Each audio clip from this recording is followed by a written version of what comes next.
ತಸ್ಮೈ ನಮಃ.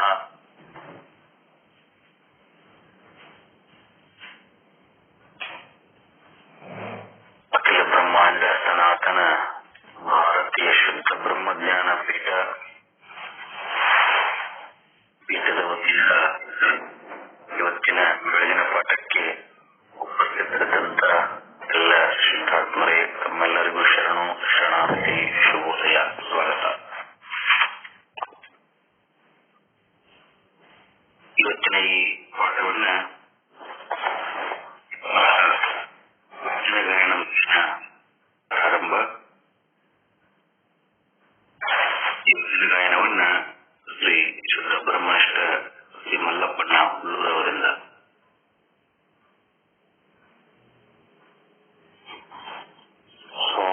ಜೈ ನಮ ಪಾರ್ವತಿ ಪತಿ ಶಿವ ಹರ ಹರ ಮಹಾದೇವ.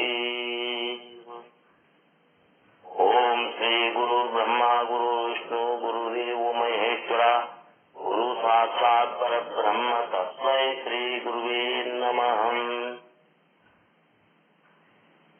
ಶ್ರೋತ್ರಿಯ ಬ್ರಹ್ಮನಿಷ್ಠ ಸದ್ವಾದಂತಹ ಪಂಡಿತ್ ಪೀತಾಂಬರ ಮಹಾಜರಲ್ಲೂ ಹಾಗೂ ಸಾಧು ನಿಶ್ಚಲದಾಸವಾರದಲ್ಲೂ ಅನಂತ ಕೋಟಿ ಗ್ರಾಮ ಸಮರ್ಪಿಸುತ್ತಾ ಮತ್ತು ನಮ್ಮ ಶುದ್ಧ ಬ್ರಹ್ಮ ಜ್ಞಾನಪೀಠದ ಅಧ್ಯಕ್ಷರಾದಂತಹ ಶರಣಬಸವ ಅಪ್ಪಾಜಿಯವರಿಗೂ ಅನಂತ ಕೋಟಿ ಪ್ರಣಾಮ ಸಮರ್ಪಿಸುತ್ತಾ ಇವತ್ತಿನ ಬೆಳಗಿನ ಪಾಠದಲ್ಲಿ ಉಪಸ್ಥಿತಿರುವಂತಹ ಎಲ್ಲ ಗುರುವೃಂದಕ್ಕೆ ಗುರುಮಾತೆಗೆ ಅನಂತ ಕೋಟಿ ಪ್ರಣಾಮ ಸಮರ್ಪಿಸುತ್ತಾ ವಚನ ಗಾಯನ ಪ್ರಾರಂಭ ಮಾಡ್ತಾ ಇದ್ದೀನಿ.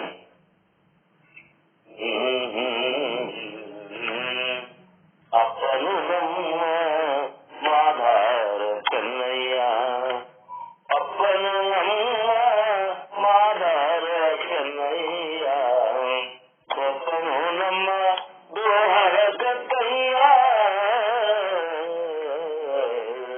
ಒಬ್ಬರು ನಮ್ಮ ದೋಹರ ಕತ್ತಯ್ಯ, ಸಿದ್ದಯ್ಯ ನಮ್ಮಯ್ಯ ಕಾನಯ್ಯ, ಸಿದ್ದಯ್ಯ ನಮ್ಮಯ್ಯ ಕಾನಯ್ಯ,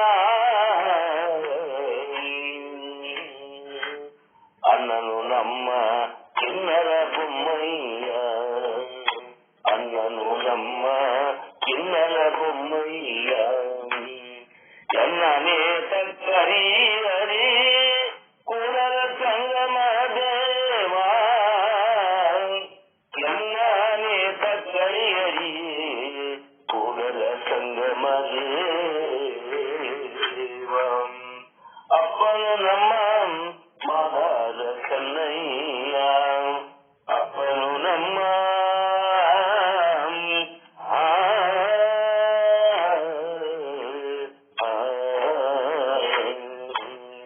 ಅಪ್ಪನು ನಮ್ಮ ಮಾಧಾರ ಚೆನ್ನಯ್ಯ, ಒಪ್ಪನು ನಮ್ಮ ದೋಹರ ಕತ್ತಯ್ಯ,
ನಮ್ಮಯ್ಯ ತಾನಯ್ಯ ಅಣ್ಣನು ನಮ್ಮ ಕೆಲ್ಲರ ಬೊಮ್ಮಯ್ಯ ಎನ್ನನೇತ ಕರಿ ಕೂಡಲ ಸಂಗಮ ದೇವ ಎನ್ನನೇತ ಕರಿಯಲಿ ಕೂಡಲ ಸಂಗಮ ದೇವ ಅಪ್ಪನು ನಮ್ಮ ಮಾದಾರ ಚೆನ್ನಯ್ಯ ಅಪ್ಪನು ನಮ್ಮ ಮಾದಾರ ಚೆನ್ನಯ್ಯ ಅಪ್ಪನು ನಮ್ಮ ಮಾದಾರ ಚೆನ್ನಯ್ಯ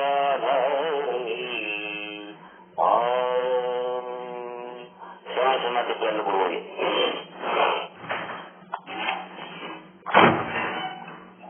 ವಚನ ಗಾಯನ ಮೂಲಕ ಇವತ್ತಿನ ಕಾರ್ಯಕ್ರಮಕ್ಕೆ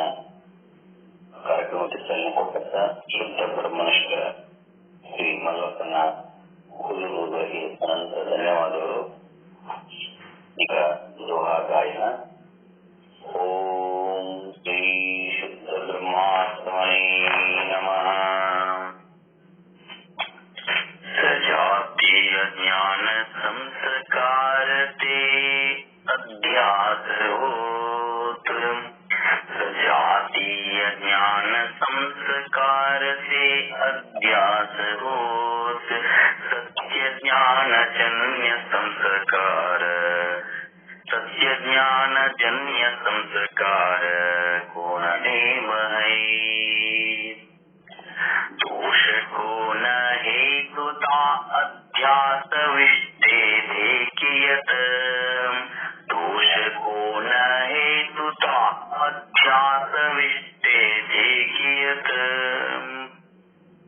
पट विषय हेतु जैसे पट विषय हेतु जैसे तुरी तंतु वे मई तुरी तंतु वे मई आत्मा द्विजाति संग पोष सिता क्रतुभासै आत्मा द्विजाति संग पोष सिता क्रतुभासै शिप में विरागी रूप शिप में विरागी रूप देख ही न प्रेम है न बनी रूपवान भासतंभो न बनील रूपवान भासत कटाहु शंभो जिनके न को पित्त जिनके न को पित्त प्रभुति असीम है प्रभुति असीम है सामान्य प्रकाशते नहीं न सही अज्ञान चित्त सामान्य प्रकाशते नहीं न सही अज्ञान लहै प्रकाश सुषुप्ति में लहै प्रकाश सुषुप्ति में चेतन ते अज्ञान चेतन ते अज्ञान. श्री सद्गुरु साधु निश्चलदास जी महाराज की जय. सद्गुरु श्री पंडित पीताम्बर जी महाराज की जय. सद्गुरु श्री शरण बसव स्वामी जी महाराज की जय. जया जय नमः पार्वती शिव.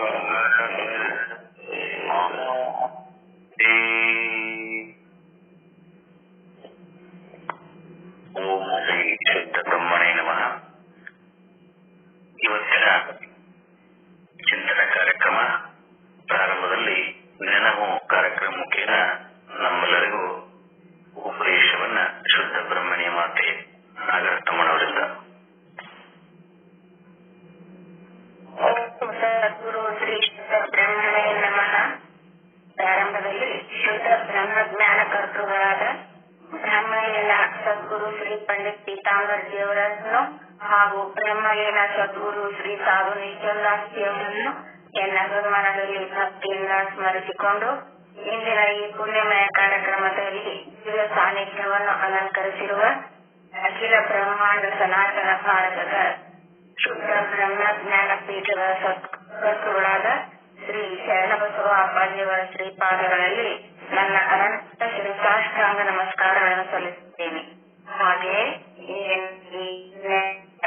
ಉಪಸ್ಥಿತರಿರುವ ಎಲ್ಲ ಶುದ್ಧ ಸದ್ಗುರುಗಳ ಶ್ರೀಪಾದಗಳಲ್ಲಿ ನನ್ನ ಅನಂತ ಶಿರಸಾಷ್ಟಾಂಗ ನಮಸ್ಕಾರಗಳನ್ನು ಸಲ್ಲಿಸುತ್ತೇನೆ. ದಿನಾಂಕ 10/9/2023 ಸದ್ಗುರುಗಳು ನಮಗೆ ಬೋಧನೆ ಮಾಡಿದ ಬೋಧನೆಯ ಮುಂದುವರೆದ ಭಾಗ. ಪ್ರತ್ಯಕ್ಷ ಪ್ರಮಾಣ ಎಂದರೆ ನೇತ್ರಾದಿ ಇಂದ್ರಿಯಗಳು. ನಾವು ಕಣ್ಣಿನಿಂದ ನೋಡುತ್ತೇವೆ, ಅದು ಪ್ರತ್ಯಕ್ಷ ಪ್ರಮಾಣ. ಪ್ರತ್ಯಕ್ಷ ಪ್ರಮಾಣ ಕಣ್ಣು, ಕಿವಿ, ನಾಲಿಗೆ, ಚರ್ಮ, ತ್ವಚ ಮತ್ತು ಮನಸ್ಸುಗಳು. ಪ್ರಮಾಜ್ಞಾನವು ಜೀವನಿಗೆ ಆಗುತ್ತದೆ. ಅವನಿಗೆ ಪ್ರಮಾತ ಎನ್ನುತ್ತಾರೆ. ಅವನು ಕರ್ತಾ ಇದ್ದಾನೆ, ಭೋಗ್ತಾ ಇದ್ದಾನೆ. ಪ್ರತ್ಯಕ್ಷ ಜ್ಞಾನಗಳು ಉಪಕರಣಗಳು ಇಂದ್ರಿಯಗಳು ಪ್ರತ್ಯಕ್ಷ ಪ್ರಮಾಣದಲ್ಲಿ. ಇನ್ನು ಎರಡನೆಯದು ಅನುಮತಿ ಪ್ರಮಾಣ. ಅಪಮಾನ ಮಾಡುವುದರಿಂದ ನಮಗಾಗುವ ಜ್ಞಾನ, ಅದು ಅನುಮತಿ ಪ್ರಮಾಣ. ಅನುಮತಿ ಪ್ರಮಾಣಗಳಾದ ಪ್ರಮಾಣವೇ ಅನುಮಾನ ಪ್ರಮಾಣ. ಬೆಟ್ಟದಲ್ಲಿ ಹೊಗೆ ಇದ್ದಾಗ ಅಲ್ಲಿ ಬೆಂಕಿ ಇರುವುದೇ ಪ್ರಮಾಜ್ಞಾನದ ಕಾರಣವಾದ ಅನುಮಾನವೇ ಅನುಮಾನ ಪ್ರಮಾಣ. ಅನುಮಾನ ಪ್ರಮಾಣದಿಂದ ಪ್ರಮಾಣವಾಗುತ್ತದೆ. ಒಂದರಂತೆ ಇನ್ನೊಂದು ಇದೆ ಎಂದು ಉದಾಹರಣೆ ಕೊಡುವುದೇ ಉಪಮಾನದಿಂದ ಉಪಮಿತಿ ಪ್ರಮಾಜ್ಞಾನವಾಗುತ್ತದೆ. ಪ್ರಮಾಣದ ಚರಣವಾದ ಶಬ್ದವೇ ಶಾಬ್ದಿಕ ಪ್ರಮಾಜ್ಞಾನ. ಅರ್ಥಾಪತ್ತಿ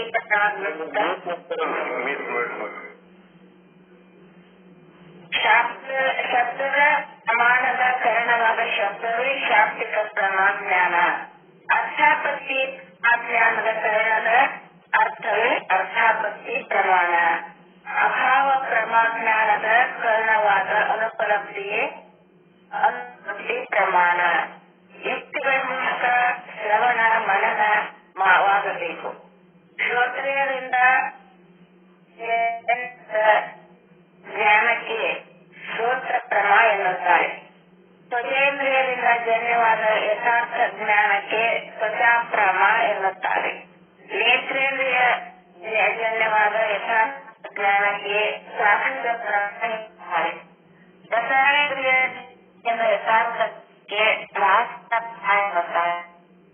ಘ್ರಾಣೇಂದ್ರಿಯ ಜನ್ಯವಾದ ಯಥಾರ್ಥ ಜ್ಞಾನಕ್ಕೆ ಜ್ಞಾನ ಎನ್ನುತ್ತಾರೆ. ಮನನೇಂದ್ರಿಯದಿಂದ ಯಥಾರ್ಥ ಜ್ಞಾನಕ್ಕೆ ಮಾನಸ ಎನ್ನುತ್ತಾರೆ. ಇಂದ್ರಿಯಗಳು ಉಪಯೋಗವಾಗಬೇಕಾದರೆ ಅಲ್ಲಿ ವಿಷಯಗಳು ಇರಬೇಕು. ಆದರೆ ಬ್ರಹ್ಮನಲ್ಲಿ ವಿಷಯಗಳು ಇಲ್ಲ. ವಿಷಯಗಳಿಂದ ಇದ್ದಲ್ಲಿ ಮಾತ್ರ ಎಲ್ಲಿ ವಿಷಯಗಳು ಇಲ್ಲವೋ ಇಂದ್ರಿಯಗಳ ಪ್ರಯೋಜನ ಇರುವುದಿಲ್ಲ. ಆದ್ದರಿಂದ ವಿಷಯಗಳು ವಿಷಯಗಳಲ್ಲಿ ಪ್ರತ್ಯಕ್ಷ ಪ್ರಮಾಕ್ಕೆ ಬ್ರಹ್ಮ ವಿಷಯವಾಗುವುದಿಲ್ಲ. ಆತ್ಮವು ಆತ್ಮದ ಅನುಭವ ಬರುತ್ತದೆ. ಸೂರ್ಯನ ಪ್ರಕಾಶದಲ್ಲಿ ಸೂರ್ಯನನ್ನು ಅರಿಯುವಂತೆ ಬ್ರಹ್ಮನನ್ನು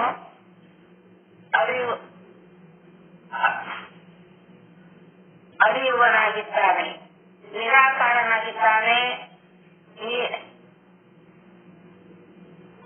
ನಿರಂತರನಾಗಿದ್ದಾನೆ. ಆದ್ದರಿಂದ ಅನುಮಾನ ಪ್ರಮಾಣಕ್ಕೆ ಬ್ರಹ್ಮನು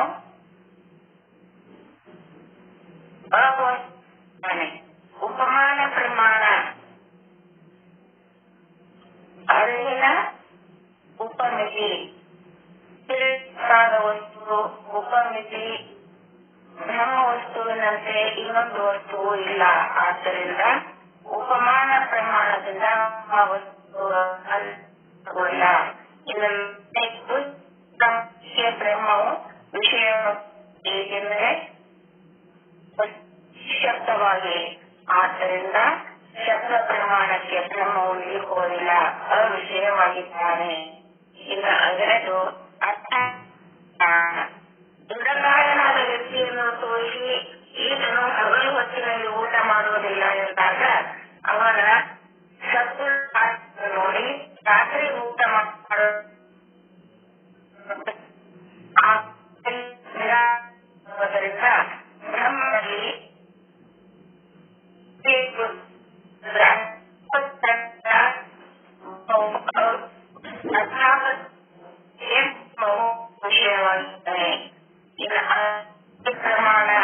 ಇಲ್ಲಕ್ಕೂ ವಿಚಾರ ಮಾಡಿದ ಘಟವೇ ಇಲ್ಲ. ತಯಾರಾಗುವುದಕ್ಕೆ ಮೊದಲು ಮಣ್ಣೇ ಇತ್ತು. ಘಟ ಒಡೆದು ನಾಶವಾದಾಗ ಮಣ್ಣೇ ಆಗಿ ಘಟ್ಟವು ಇಲ್ಲವೇ ಇಲ್ಲ, ಮಣ್ಣೇ ಇದೆ. ಘಟ್ಟದ ಅಭಾವವಾದದ್ದು ಎಂದದ್ದು ಇಲ್ಲದ್ದು ಅನುಪಲಬ್ಧಿ. ವಿಚಾರ ಬ್ರಹ್ಮಾಂಡವಾಗಿ ತೋರಿದೆ. ವಿಚಾರವಾಗಿ ಬ್ರಹ್ಮವೇ ಆಗಿದೆ. ಇದಕ್ಕೆ ಅನುಪಲಬ್ಧಿ ಪ್ರಮಾಣ ಇರುತ್ತಾರೆ. ಬ್ರಹ್ಮನು ಅನುಪಲಬ್ಧಿ ಪ್ರಮಾಣಕ್ಕೆ ಅವಿಷಯನಾಗಿದ್ದಾನೆ. ವೇದಾಂತದಿಂದ ಮಾತ್ರ ಬ್ರಹ್ಮ ಅನುಭವಕ್ಕೆ ಬರುತ್ತದೆ. ಈ 4 ವಾಕ್ಯಗಳನ್ನು ಸದ್ಗುರುವಿನ ಶ್ರೀ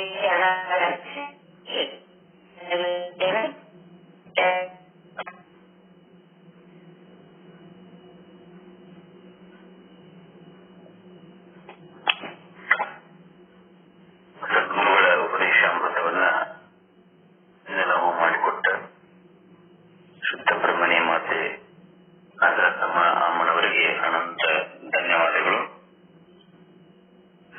ಮುಂದಿನ ಪ್ರಾಸ್ತಾವಿಕ ನುಡಿನಮನ ನೈವೇದ್ಯವನ್ನ ಶುದ್ಧ ಬ್ರಹ್ಮನಿಷ್ಠ ಸದ್ಗುರು ಶ್ರೀ ಗಂಗಾಧರ ಗುರುಗಳಿಂದ.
ಬ್ರಹ್ಮ ಸದಾ ಆನಂದ ರೂಪನಾಗಿರುವುದರಿಂದ ಈ ಜ್ಞಾನಿಯು ಕೂಡ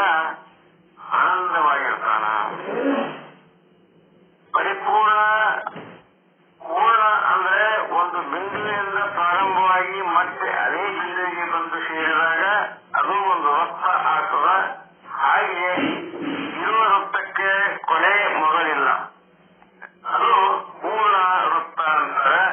ಯಾವುದೇ ನ್ಯೂನತೆ ಇಲ್ಲದ ಸ್ಥಿತಿಗೆ ಪೂರ್ಣ ಅಂತಾರೆ.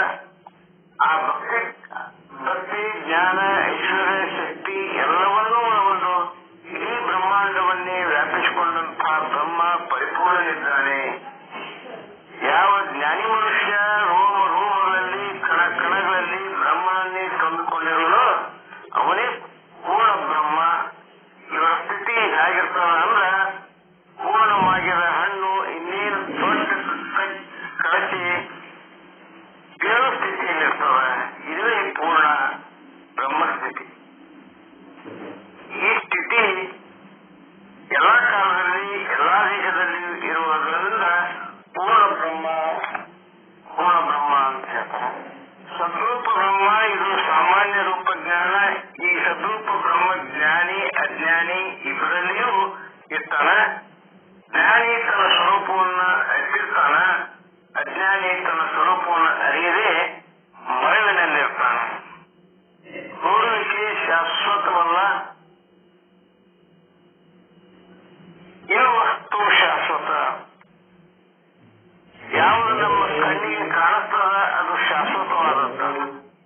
ಅದರಲ್ಲಿ ಇರ್ತಕ್ಕಂಥ ಮೂಲ ವಸ್ತು ಬ್ರಹ್ಮಾಂತ ತಿಳಿದರೆ ಅದು ಶಾಶ್ವತವಾದದ್ದು. ಒಂದು ಶಿಲೆ ನಮ್ಮ ಕಣ್ಣಿಗೆ ಕಾಣುತ್ತದ, ಆ ಶಿಲೆಯಾಗ ಬ್ರಹ್ಮ ಇದ್ದಾನೆ. ಶಿಲೆ ತೋರ್ತದ, ಆದ್ರೆ ಅದು ಶಾಶ್ವತ ಅಲ್ಲ. ಆಗ ಆ ಶಿಲೆಯಲ್ಲಿ ಇರುವಂತಹ ಬ್ರಹ್ಮ ತೋರದಿದ್ದರೂ ಇದ್ದದ್ದು ಸತ್ಯ. ಅದಕ್ಕ ಇರುವ ವಸ್ತು ಶಾಶ್ವತ, ತೋರುವುದು ಶಾಶ್ವತ ಅಲ್ಲ. ಒಂದು ಕವದಿಯನ್ನು ಹೊತ್ತುಕೊಳ್ತೀವಿ, ಹಾಕಿಕೊಳ್ತೀವಿ, ನಮಗ ಕವದಿ ಕಾಣಿಸ್ತದ. ಆ ಕವದಿ ಒಳಗಿರ್ತಕ್ಕಂಥ ಸಣ್ಣ ಸಣ್ಣ ತುಕಡಿಗಳಿಂದ ನಿರ್ಮಾಣವಾದಂತಹ ಕವದಿ, ಆ ತುಕಡಿಗಳು ನಮಗೆ ಕಾಣೋದಿಲ್ಲ. ಆ ತುಕಡಿಗಳು ಶಾಶ್ವತ. ಆದ್ರೆ ತೋರ್ತಕ್ಕಂಥ ಯಾವುದಂದ್ರೆ ಕವದಿ ಮಾತ್ರ. ಚೇತನ ಆನಂದಾದಿಗಳೆಲ್ಲ ಜ್ಞಾನಿಗಳಿಗೆ ಅದಾವ, ಅಜ್ಞಾನಿಗಳಲ್ಲಿ ಅದೇ ಅದಾವ. ಆದ್ರೆ ಇದ್ದು ಇದರಂತೆ ಅದಾವ. ಯಾಕಂದ್ರೆ ಚೇತನ ಆನಂದಾದಿಗಳೆಲ್ಲ ಜ್ಞಾನಿ ಕಂಡುಕೊಂಡಿರ್ತಾನ, ಅನುಭವಿಸ್ತಿರ್ತಾನ, ಅದೇ ತಾನಾಗಿರ್ತಾನ. ಆದ್ರೆ ಬ್ರಹ್ಮನಿಗೆ ಆ ಸ್ವರೂಪ ಇನ್ನೂ ಬಂದಿರೋಲ್ಲ. ತನ್ನ ಸ್ವರೂಪ ಇನ್ನೂ ತಿಳಿಲಾರಕ್ಕ ಆತ ಅಜ್ಞಾನಿಯಾಗಿರ್ತಾನ ಅಂತ ಹೇಳ್ತಾ ಇವತ್ತಿನ ಈ ಪ್ರಾಸ್ತಾವಿಕ ನುಡಿ ಪುಸ್ತಕಗಳನ್ನ ಸದ್ಗುರುವಿನ ಪಾದಕ್ಕೆ ಹಾಕ್ತೀನಿ. ವಿರಾಮವನ್ನು ಹೇಳ್ತೀನಿ. ಓಂ ಶಾಂತಿ ಶಾಂತಿ ಶಾಂತಿ.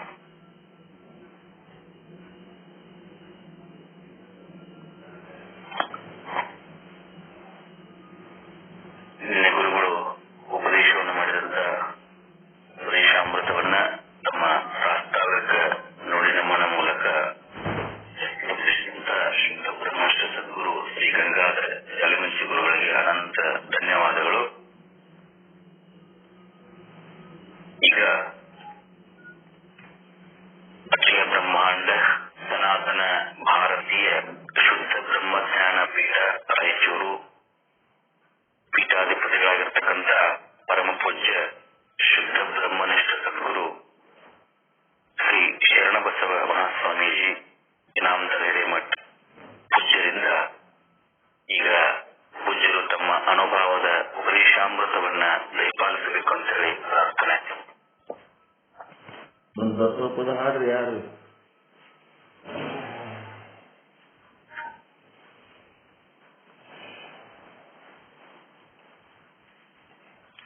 ಯಾರಾದ್ರೂ ಒಂದು ಪದವನ್ನ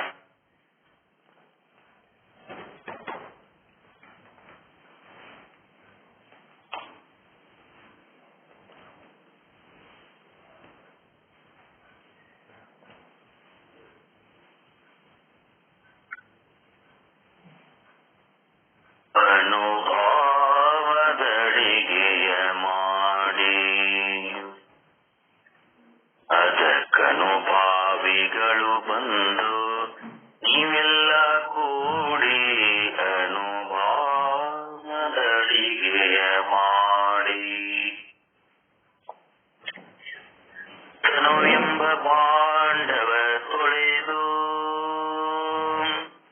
ತನುವೆಂಬ ಪಾಂಡವ ತೊಳೆದು ಕೆಟ್ಟ ಮನದ ಜಂಜಡವೆಂಬ ಮುಸುರಿಯ ಕಳೆದು ತನುವೆಂಬ ಪಾಂಡವ ತೊಳೆದು ಕೆಟ್ಟ ಮನದ ಜಂಜಡವೆಂಬ ಮುಸುರಿಯ ಕಳೆದು ಘನವೆಂಬ ಮನೆಯನೇ ಬರೆದು ಅಲ್ಲಿ ವಿನುಗೋ ಒಲೆಗುಂಡ ಸುಳಿದು ಅನುಭಾವದಡಿಗೆಯ ಮಾಡಿ ಅದಕ್ಕನುಭಾವಿಗಳು ಬಂದು ನೀವೆಲ್ಲ ಕೂಡಿ ಅನುಭಾವದಡಿಗೆಯ ಮಾಡಿ ವಿರತಿವೆಂಬುವ ಮಡಿಯುಟ್ಟು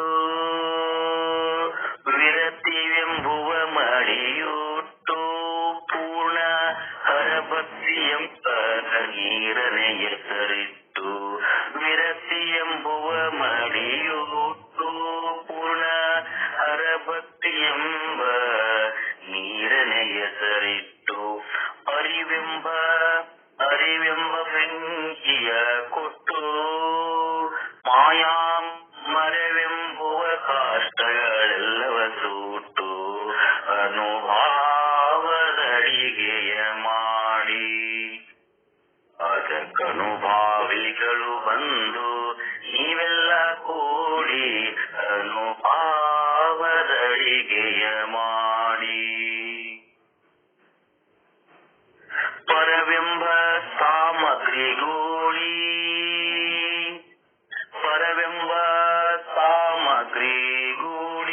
ಸಾರ ತರಮೋಕ್ಷವೆಂದೆಂಬ ಪಾಕವ ಮಾಡಿ ಪರವೆಂಬ ಸಾಮಗ್ರಿಗೂಡಿ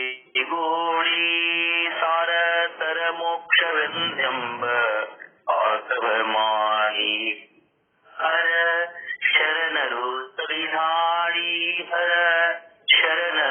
ಸವಿಧಾಡಿ ನಮ್ಮ ಗುರು ಸಿದ್ಧ ದೇವನ ಚರಣವ ಪಾಡಿ ಅನುಭಾವದಡಿಗೆಯ ಮಾಡಿ ಅದಕ್ಕನುಭಾವಿಗಳು ನೀವೆಲ್ಲ ಕೂಡಿ ಅನುಭಾವದಡಿಗೆಯ ಮಾಡಿ ಅನುಭಾವದಡಿಗೆಯ ಮಾಡಿ.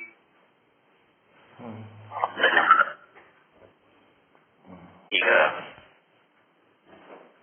ಪರಮ ಪೂಜ್ಯ ಉಪದೇಶಾಮೃತವನ್ನ ನಾವೆಲ್ಲ ಕೇಳೋಣ. ಗುರುಗಳು ಉಪದೇಶಾಮೃತವನ್ನ ದಯಮಾಡಿಬೇಕಂತ ಹೇಳಿ ಪ್ರಾರ್ಥನೆ.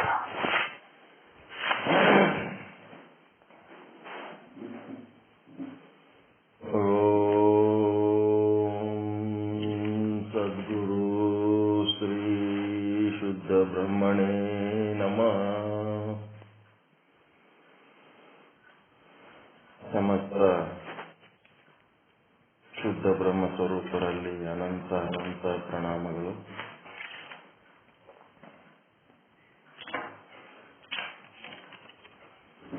ನಿನ್ನೆ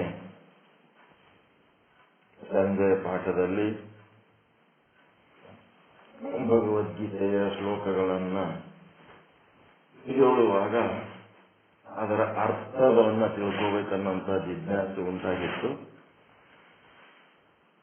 ಅದರೊಳಗೆ ಎರಡು ಭಾಗಗಳದವ. ಒಂದು ಗೀತಾ ಮಹಾತ್ಮೆ ಅಂತ ಭಗವದ್ಗೀತೆ ಹೇಳೋದಕ್ಕಿಂತ ಮೊದಲು ಒಂದು 7 ಶ್ಲೋಕಗಳದವ. ಅವಕ್ಕ ಗೀತಾ ಮಹಾತ್ಮೆ ಅಂತಾರೆ. ಭಗವದ್ಗೀತೆ ಒಳಗಿನ ಗೀತೆಯ ಮಹತ್ವ ಏನದ. ಮತ್ತೆ ಇನ್ನೂ ಒಂದೇನದ ಧ್ಯಾನ ಶ್ಲೋಕ ಅಂತ ಬರ್ತದೆ. 14 ಶ್ಲೋಕಗಳದವು. ಆ ಶ್ಲೋಕಗಳ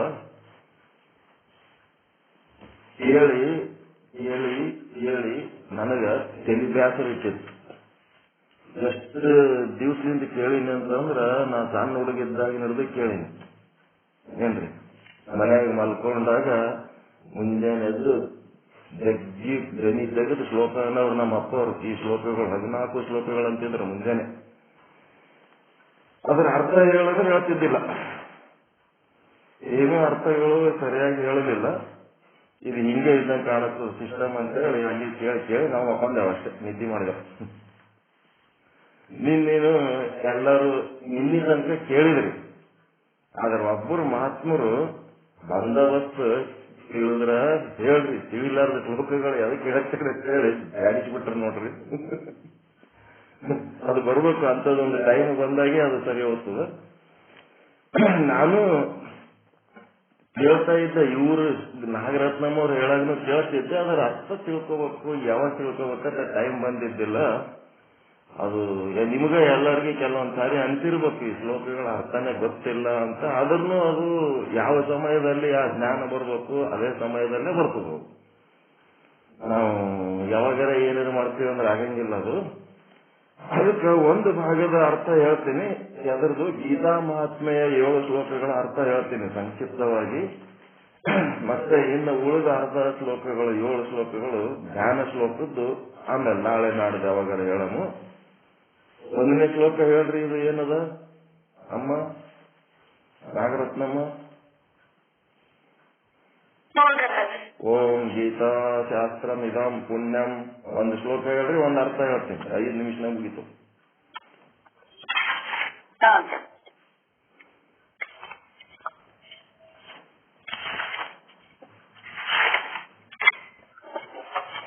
ಅಥ ಗೀತಾ ಪ್ರಭಾವಃ, ಅದು ಗೀತಾ ಮಹಾತ್ಮೆ. ಓಂ ಗೀತಾಶಾಸ್ತ್ರಮಿದಂ ಪುಣ್ಯಂ ಯಃ ಪಠೇತ್ ಪ್ರಯತಃ ಪುಮಾನ್ ವಿಷ್ಣೋಃ ಪರಮಾಪ್ನೋತಿ ಫಲಶೋಕಾದಿವರ್ಜಿತಃ. ಏನ್ ಹಿಂಗಂದ್ರ ಯಾರು ಈ ಭಗವದ್ಗೀತೆಯನ್ನ ಪಠಿಸುತ್ತಾರೋ ಮತ್ತು ಯಾರು ಈ ಭಗವದ್ಗೀತೆಯನ್ನು ಅನುಷ್ಠಾನಕ್ಕೆ ತರುತ್ತಾರೋ, ತಮ್ಮ ಜೀವನದಲ್ಲಿ ಕಡೆ ನುಡಿಗಳಲ್ಲಿ ಇದನ್ನು ಅನುಷ್ಠಾನಕ್ಕೆ ಯಾರು ತರ್ತಾರ, ಅವರ ಬದುಕಿನಲ್ಲಿ ಎಲ್ಲಾ ರೀತಿಯ ಭಯಗಳು ಮತ್ತು ಶೋಕಗಳು, ದುಃಖಗಳು ಮತ್ತು ಕಷ್ಟಗಳು ಏನಾಗ್ತವ, ಇವುಗಳಿಂದ ಪಾರಾಗಿ ಬಿಡ್ತಾನಂತ ಅವನು. ಯಾರು ಈ ಗೀತೆಯನ್ನ ಯಾರು ಪಠಿಸುತ್ತಾರೋ ಮತ್ತು ಯಾರು ಅನುಷ್ಠಾನಕ್ಕೆ ತರ್ತಾರೋ ಅವರಿಗೆ ಕಷ್ಟ, ಶೋಕ ಮತ್ತೆ ಭಯ ಎಲ್ಲ ಇವುಗಳಿಂದ ಪಾರಾಗಿ ಅಭಯವಾದ ವಿಷ್ಣು ಪದವಿಯನ್ನು ಪಡೆಯುತ್ತಾನೆ. ವಿಷ್ಣು ಸ್ವರೂಪನೇ ಆಗ್ತಾನ. ನನ್ನ ದಾರಿ ಒಳಗೆ ಯಾರು ಬರ್ತಾರ ಅವ್ರು ನನ್ನ ಸ್ವರೂಪನೇ ಆತರ ಅಂತಂದ್ರೆ ಅದು ಜ್ಞಾನದ ಮಾತದು.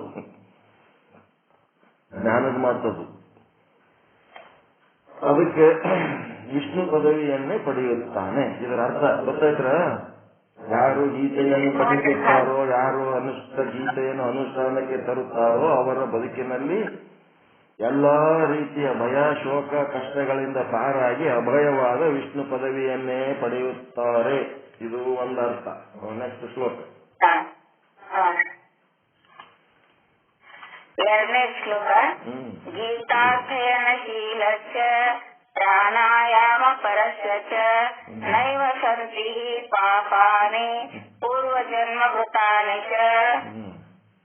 ಯಾರು ಗೀತೆಯ ಅಧ್ಯಯನಶೀಲರಾಗಿರ್ತಾರ ಅಂತ ಭಕ್ತರು ಏನಾಗ್ತಾರಪ್ಪ, ಇದು ಮೊದಲ ಜ್ಞಾನಿ ಮಾತು ಹೇಳಿದ್ರು, ಅನುಷ್ಠಾನಕ್ಕೆ ತರಬೇಕು. ಯಾರು ಗೀತಾ ಪಠಣೆ ಮಾಡಿ ಅನುಷ್ಠಾನಕ್ಕೆ ತರ್ತಾರ ಅವರು ಜ್ಞಾನಿಗಳು, ಅವರು ನನ್ನ ಸ್ವರೂಪವನ್ನೇ ಹೊಂದುತ್ತಾರ.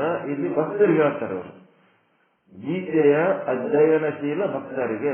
ಓದ್ತಿರ್ತಾರ ಅವರು, ಸುಮ್ಮನೆ ಓದಿದ್ರ ಸಹಿತ ಏನಾಗ್ತದ, ಗೀತೆಯ ಅಧ್ಯಯನಶೀಲ ಭಕ್ತರು ಅಂದ್ರೆ ಪ್ರಾಣಾಯಾಮ ಅಂತ ಒಂದು ಭಕ್ತರು ಈ ಜನ್ಮಾಂತರಗಳ ಪಾಪಗಳನ್ನ ನಷ್ಟ ಮಾಡ್ಕೋತಾರಂತೆ.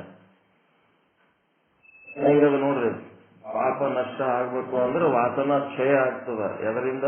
ಈ ಭಗವದ್ಗೀತೆ ಅಧ್ಯಯನಶೀಲ ಭಕ್ತರಿಗೆ ಜನ್ಮಾಂತರದ ಪಾಪ ನಷ್ಟ ಆಗ್ತದ ಅನ್ನೋಂಥದ್ದು ಒಂದು ಈ ಗೀತೆಯ ಮಹಾತ್ಮೆಯನ್ನ 2ನೇ ಶ್ಲೋಕದಾಗ ಹೇಳ್ಯಾರ.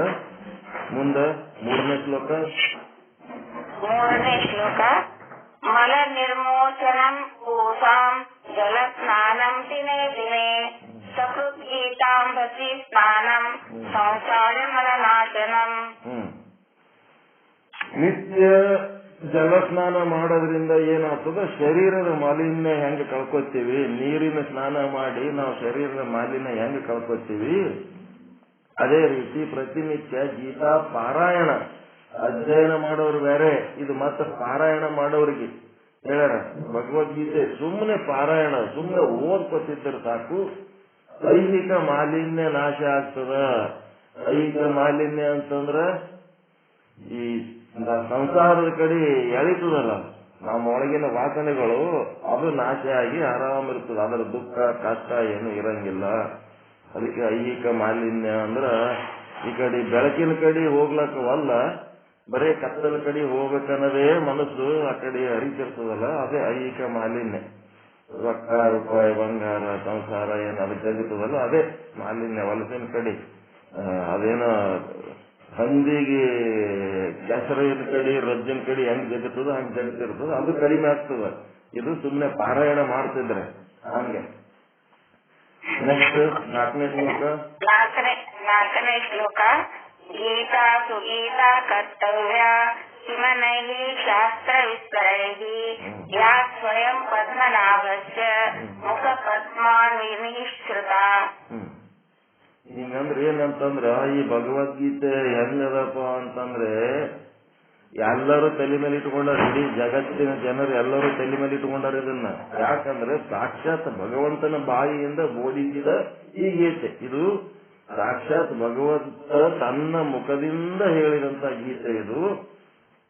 ಈ ಗೀತೆಯನ್ನ ಆಶ್ರಯಿಸಿದರೆ ಸಾಕು, ಮಿತ್ರ ಯಾವ ಶಾಸ್ತ್ರಗಳು ಇದಕ್ಕಿಂತ ಮಿಗಿಲಾಗಿಲ್ಲ. ಎಲ್ಲಾ ಶಾಸ್ತ್ರಗಳಿಗಿಂತ ಅತ್ಯಂತ ಶ್ರೇಷ್ಠವಾದದ್ದಿದು. ಯಾಕಂದ್ರೆ ಕರ್ಮಕಾಂಡ, ಉಪಾಸನ ಕಾಂಡ, ಜ್ಞಾನಕಾಂಡ ಮೂರ್ಗೆ ಇದು ಕಾಮನ್ ಆಗಿ ಬಂದದ ಇದು ಗ್ರಂಥ. ಕೆಲವೊಬ್ರು ಕರ್ಮಕಾಂಡಕ್ಕೆ ನಿಂತಾರ, ಅವ್ರು ನಿಂತಾರೆ ಯಾರೇನ್ ಮಾಡ್ಲಕ್ ಆಗ್ತದ. ಮುಂದೆ ಉಪಾಸನ ಕಾಂಡಕ್ಕೆ ಬಂದಿಲ್ಲ. ಕೆಲವೊಬ್ರು ಉಪಾಸನ ಕಾಂಡತನ ಬಂದಾರ, ಜ್ಞಾನ ಕಾಂಡಕ್ಕೆ ಬಂದಿಲ್ಲ. ಕೆಲವೊಬ್ರು ಪುಣ್ಯವಂತರು ಜ್ಞಾನ ಕಾಂಡ ತನಕನು ಬಂದಾರ. ಎಲ್ಲ 6 ಅವು ಏನದವ ಅಧ್ಯಾಯಗಳು. ಮೊದಲಿನ 6 ಕರ್ಮಕಾಂಡ, 2ನೇದು ಉಪಾಸನ ಕಾಂಡ, 3ನೇದು ಜ್ಞಾನ ಕಾಂಡ. ಇದು ಬಿಟ್ಟು ಆಧ್ಯಾತ್ಮ ಸಾಧನೆ ಒಳಗೆ ಏನೂ ಇಲ್ಲ. ಆ 3 ಸಾಧಕರಿಗೆ ಕಟ್ಟಿ ಹಾಕಿದ್ದು ಯಾವಾಗ ದ್ವೈತ, ಅದ್ವೈತ, ವಿಶಿಷ್ಟ ಅದ್ವೈತ ಅಂತ ಜಗಳ ಮಾಡ್ತಾರಲ್ಲ, ಅವ್ರೆಲ್ಲರದು ಜುಟ್ಟ ಕಟ್ಟಿ ಹಾಕಿದ್ರೆ ಇದು ಭಗವದ್ಗೀತೆ. ಎಲ್ಲರೂ ಭಗವದ್ಗೀತೆ ಓದ್ತಾರೆ ಮತ್ತು ತಮ್ಮದೇ ಹೇಳ್ತಿರ್ತಾರೆ. ಹೀಗಾಗಿ ಈ ಗ್ರಂಥವನ್ನ ಹಿಡಿಲಾರ್ದವ್ರು ಯಾರೂ ಇಲ್ಲ. ನೀವು ಪಾರಾಯಣಿಗೆ ಏನಾರ ವಾದ್ರಿ ಅಂತಂದ್ರ ಹಿಂಗ್ ಬರ್ಲಕತ್ತೀನಿ ಅಂತ ನೀವು ಪಾರಾಯಣದವ್ರಿಗೆ ಹೇಳಿದ್ರಿ ಅಂತಂದ್ರ ಅವ್ರ ಏನ್ ಹೇಳ್ತಾರ, ಬರುವಾಗ ಒಂದ್ ಭಗವದ್ಗೀತೆ ಹಿಡ್ಕೊಂಬಾರಪ್ಪ ಅಂತಾರ. ನಿಮ್ಗೆ ಕೃಷ್ಣನ್ ಬಗ್ಗೆ ಹೇಳ್ರಿ ಅಂತಾರ, ನಿಮ್ಗೆ ಭಗವದ್ಗೀತೆ ಬಗ್ಗೆ ಹೇಳ್ರಿ ಅಂತ ಪೀಡಿಸ್ತಾರ. ಅಷ್ಟು ಅವ್ರು ನಮ್ಮ ದೇಶದವರಲ್ಲ, ನಮ್ಮ ಭಾಷೆದವರಲ್ಲ ಅಂದ್ರೂ ಸಹಿತ ಪ್ರತಿಯೊಂದು ದೇಶದ 800 ದೇಶಗಳ ಎಲ್ಲಾ 800 ಕೋಟಿ ಜನಸಂಖ್ಯೆ ಏನದಲ್ಲ ಎಲ್ಲರಿಗೂ ಭಗವದ್ಗೀತೆ ಬಗ್ಗೆ ನಾಲೆಜ್ ಅದ. ಹಿಂಗಾಗಿ ಆ ಭಗವದ್ಗೀತೆ ಅತ್ಯಂತ ಶ್ರೇಷ್ಠವಾದದ್ದು. ಇದ್ರಗಿಂತ ಫೇಮಸ್ ಇರೋದು ಗ್ರಂಥ ಮತ್ತೊಂದು ಯಾವುದೂ ಇಲ್ಲ ಜಗತ್ತಿನಾಗ. ಇದನ್ನ ತಿಳ್ಕೋಬೇಕು. ತಿಳ್ಕೊಂಡು ಇದು ಒಂದು ಹಿಡಿದ್ರೆ ಸಾಕು, ಉಳಿದದ್ದು ಏನು ಹಿಡಿಯೋದು ಬೇಕಾಗಿಲ್ಲ ಅನ್ನಂತದ್ದು ಹೇಳ್ತಾರೆ. ಮಹಾತ್ಮ ಹೇಳಕತ್ತಾರೆ ಇದ್ರದ್ದು. ನೆಕ್ಸ್ಟ್ 5ನೇ ಶ್ಲೋಕಮ್ಮ. ಭಾರತಾಮೃತ ಸರ್ವಸ್ಯ. 5ನೇ ಶ್ಲೋಕ. ಭಾರತಾಮೃತ ಸರ್ವಸ್ವಂ ವಿಷ್ಣುರ್ವಕ್ತ್ರಾದ್ರಿ ಶ್ರುತಂ ಗೀತಾ ಗಂಗೋಧಕಂ ಪೀತ್ವಾ ಪುನರ್ಜನ್ಮನ ವಿದ್ಯತೆ. ಈ ಭಗವಂತನ ಬಾಯಿಯಿಂದ ಹೊರಹೊಮ್ಮಲ್ಪಟ್ಟ ಈ ಭಾರತ ಅಂದ್ರೆ ಜ್ಞಾನಾಮೃತ. ಭಾರತಾಮೃತ ಸಾರ, ಎಷ್ಟು ಚಂದದ ಶಬ್ದ ಇದು.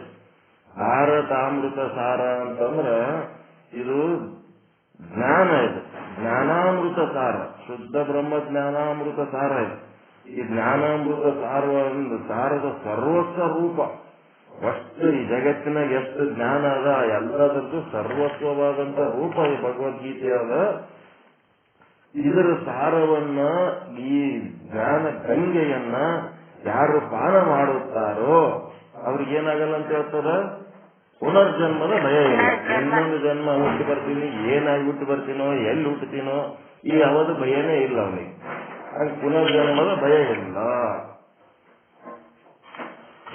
ಮತ್ತೆ 6ನೇ ಶ್ಲೋಕ. ಸರ್ವೋಪನಿಷದೋ ಗಾವೋ ದೋಗ್ಧ ಗೋಪಾಲನಂದನಃ ಪಾರ್ಥೋ ವತ್ಸತ್ ಸುಧೀರ್ ಪ್ರೋಕ್ತ ಶುದ್ಧಂ ಗೀತಾಮೃತಂ ಮಹತ್. ಏನ್ ಹಿಂಗಂತಂದ್ರ ಭಗವದ್ಗೀತೆ ಅಂದ್ರ ಒಂದು ಸಮಸ್ತ ಉಪನಿಷತ್ತುಗಳ ಸಾರ. ಇದು ಎದರ ಮೇಲೆ ಆಧರಿಸದಪ್ಪ ಅಂದ್ರೆ ಉಪನಿಷತ್ತುಗಳ ಸಾರ. ಆರಣ್ಯಕ, ಬ್ರಾಹ್ಮಣ, ಮತ್ತೆ ಸಂಹಿತೆ ಮತ್ತು ಉಪನಿಷತ್ತು ಪ್ರತಿಯೊಂದು ವೇದಗಳು 4. ಒಂದೊಂದು ವೇದದೊಳಗ 4 ಭಾಗ. ಒಂದು ಬ್ರಾಹ್ಮಣ, ಮೊದಲು ಒಂದು ಸಂಹಿತೆ, ಆಮೇಲೆ ಆರಣ್ಯಕ, ಪಾರ್ಟ್ 4 ಉಪನಿಷತ್ತು. ಈ ಉಪನಿಷತ್ತು ಏನದ ಆ 3 ಭಾಗಗಳಿಗಿಂತ ಶ್ರೇಷ್ಠವಾದ ಭಾಗ. ಹೀಗಾಗಿ ಈ ಉಪನಿಷತ್ತುಗಳು ಎಷ್ಟದವ? 108 ಅದಾವ. 108 ಉಪನಿಷತ್ತುಗಳ ಸಾರ ಈ ಭಗವದ್ಗೀತೆ ಅದ. ಎಲ್ಲಾ 4 ವೇದಗಳಿಗೆ ಸಂಬಂಧಪಟ್ಟಂತೆ ಎಲ್ಲಾ ಜ್ಞಾನ ಇದ್ರೊಳಗದ. ಈ ಸಮಸ್ತ ಉಪನಿಷತ್ತುಗಳ ಸಾರ ಈ ಭಗವದ್ಗೀತೆ. ಈ ಉಪನಿಷತ್ತುಗಳು ಅಂದ್ರೆ ಏನಪ್ಪ ಅಂತಂದ್ರೆ ಗೋವುಗಳು, ಆಕಳುಗಳಿದ್ದಂಗೆ ಉಪನಿಷತ್ತುಗಳು. ಆ ಆಕಳಲ್ಲಿಂದ ಹಾಲು ಬಿಟ್ಟುಗಳ ಯಾರು? ಕೃಷ್ಣ. ಶ್ರೀಕೃಷ್ಣನೇ ಗವಳಿಗ. ಮತ್ತೆ ಯಾರು ಹಾಲು ಕರ ಬಿಟ್ಟುಕೊಳ್ಳೋದಕ್ಕಿಂತ ಮೊದಲು ಒಂದು ಕರ ಕುಡಿಸ್ತಾರಲ್ಲ ಮೊದಲು. ಹಂಗ ಅರ್ಜುನನೇ ಮೊದಲ ಒಂದು ಕರುವಾಗಿ ಕುಡಿತಾನ. ಏನ್ ಕರುವಿಗೆ ಎಲ್ಲ ಕುಡಿಲಕ್ ಬಿಡ್ತಾರೆ ಮುಂದ? ಕರುವಿಗೆ ಬಿಡಿಸಿ ಮತ್ತೆ ಉಳಿದವ್ರು ಕುಡಿಯೋದಿಲ್ಲ ಬೇರೆ ಹಾಲು.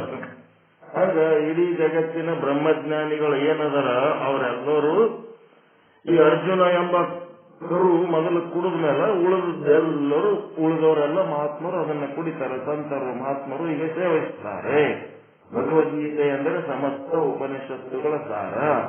ಉಪನಿಷತ್ತುಗಳೇ ಗೋವುಗಳು, ಗೋಪಾಲನೇ ಗವಳಿಗ, ಅರ್ಜುನನೇ ಕರು, ಬ್ರಹ್ಮಜ್ಞಾನವೇ ಹಾಲು. ಕರು ಬಿಟ್ಟ ಮೇಲೆ ಹಿಂಡಿದ ಹಾಲನ್ನ ಸಮಸ್ತ ಸಂತರು ಮಹಾತ್ಮರು ಸೇವಿಸುತ್ತಾರೆ. ಅಲ್ಲದನ್ರಿ ಅರ್ಥ? ಇನ್ನು 7ನೇ ಶ್ಲೋಕ. ಏಕಂ ಶಾಸ್ತ್ರಂ ದೇವಕೀ ಪುತ್ರ ಗೀತಂ ಏಕೋ ದೇವೋ ದೇವಕೀ ಪುತ್ರ ಏವ ಏಕೋ ಮಂತ್ರಸ್ತಸ್ಯ ನಾಮಾನಿ ಯಾನಿ ಕರ್ಮಾಪ್ಯಕಂ ತಸ್ಯ ದೇವಸ್ಯ ಸೇವಾ.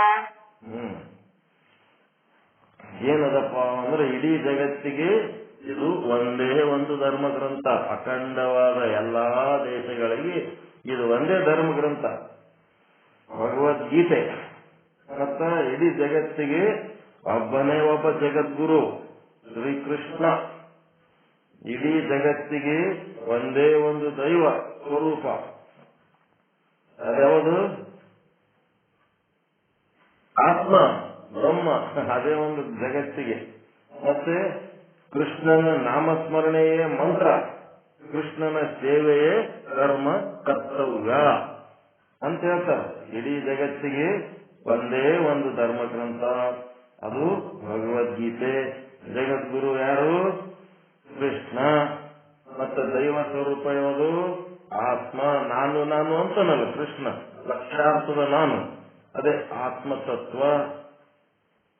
ಅದು ಒಂದೇ ಅಲ್ರಿ ಇಡೀ ಜಗತ್ತಿಗೆ ದೈವ ಸ್ವರೂಪ.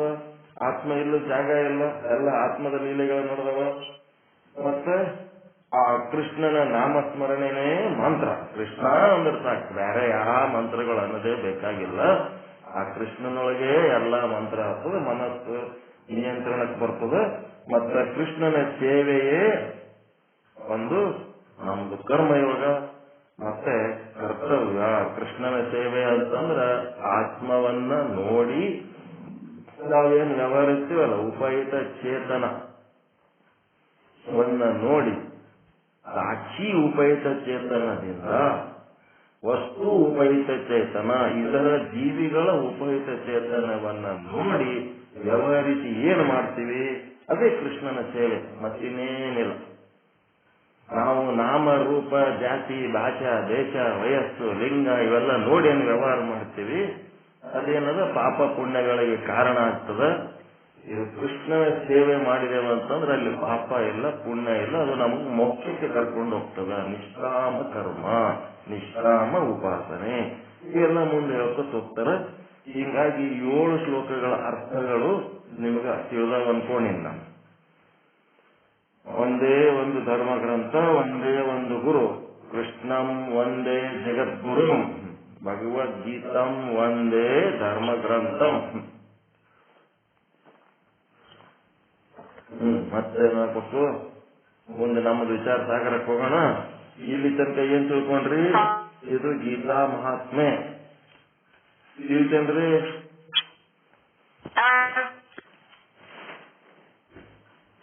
ಇಂತ ಇಲ್ಲ ಏನಾರ ಡೌಟ್ ಅದ ಯಾರಿಗಾರ?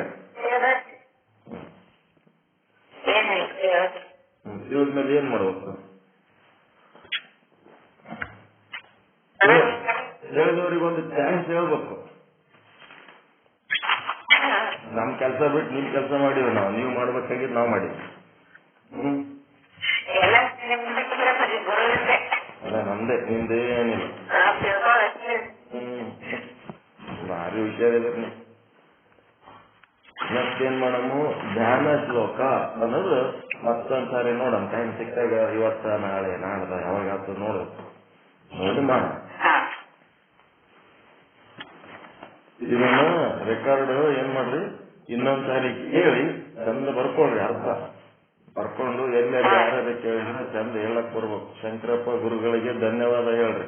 ಅರ್ಥ ಕೇಳಿ ಪಾಠ ನಿಲ್ಲಿಸಿ ಅವ್ರೇನ್ ಡಿಮ್ಯಾಂಡ್ ಮಾಡ್ಯಾರಲ್ಲ ಅದು ನಮ್ಮ ಇಂಪ್ರೂವ್ಮೆಂಟ್ಗೆ ಕಾರಣ ಆಯ್ತು. ಹಿಂಗಾಗಿ ಅವ್ರಿಗೆ ಧನ್ಯವಾದ ಹೇಳ್ಬೇಕು.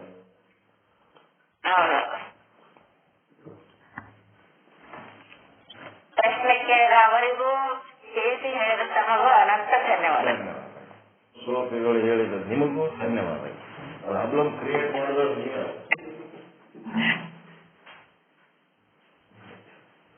ನಿಮಗೆ ತಿಳಿದಿಲ್ಲ, ನೀವು ಎಲ್ಲರಿಗೂ ಹೇಳಾಕ್ತೀರಿ. ಮತ್ತೆ ಅದಕ್ಕೆ ಸಮಸ್ಯೆ ಆಗ್ಬಿಡ್ತು. ಎಲ್ಲ ತಿಳ್ಕೋಬೇಕು. ಒಂದು ಮಾತು ನಮ್ಮ ಬಾಯಲ್ಲಿ ಹೊರಗೆ ಬರ್ಬೇಕಾದ್ರೆ ಅದಕ್ಕೆ ಮೊದಲು ತಿಳಿದು ಮಾತಾಡೋದು ಅನ್ಸುತ್ತೆ.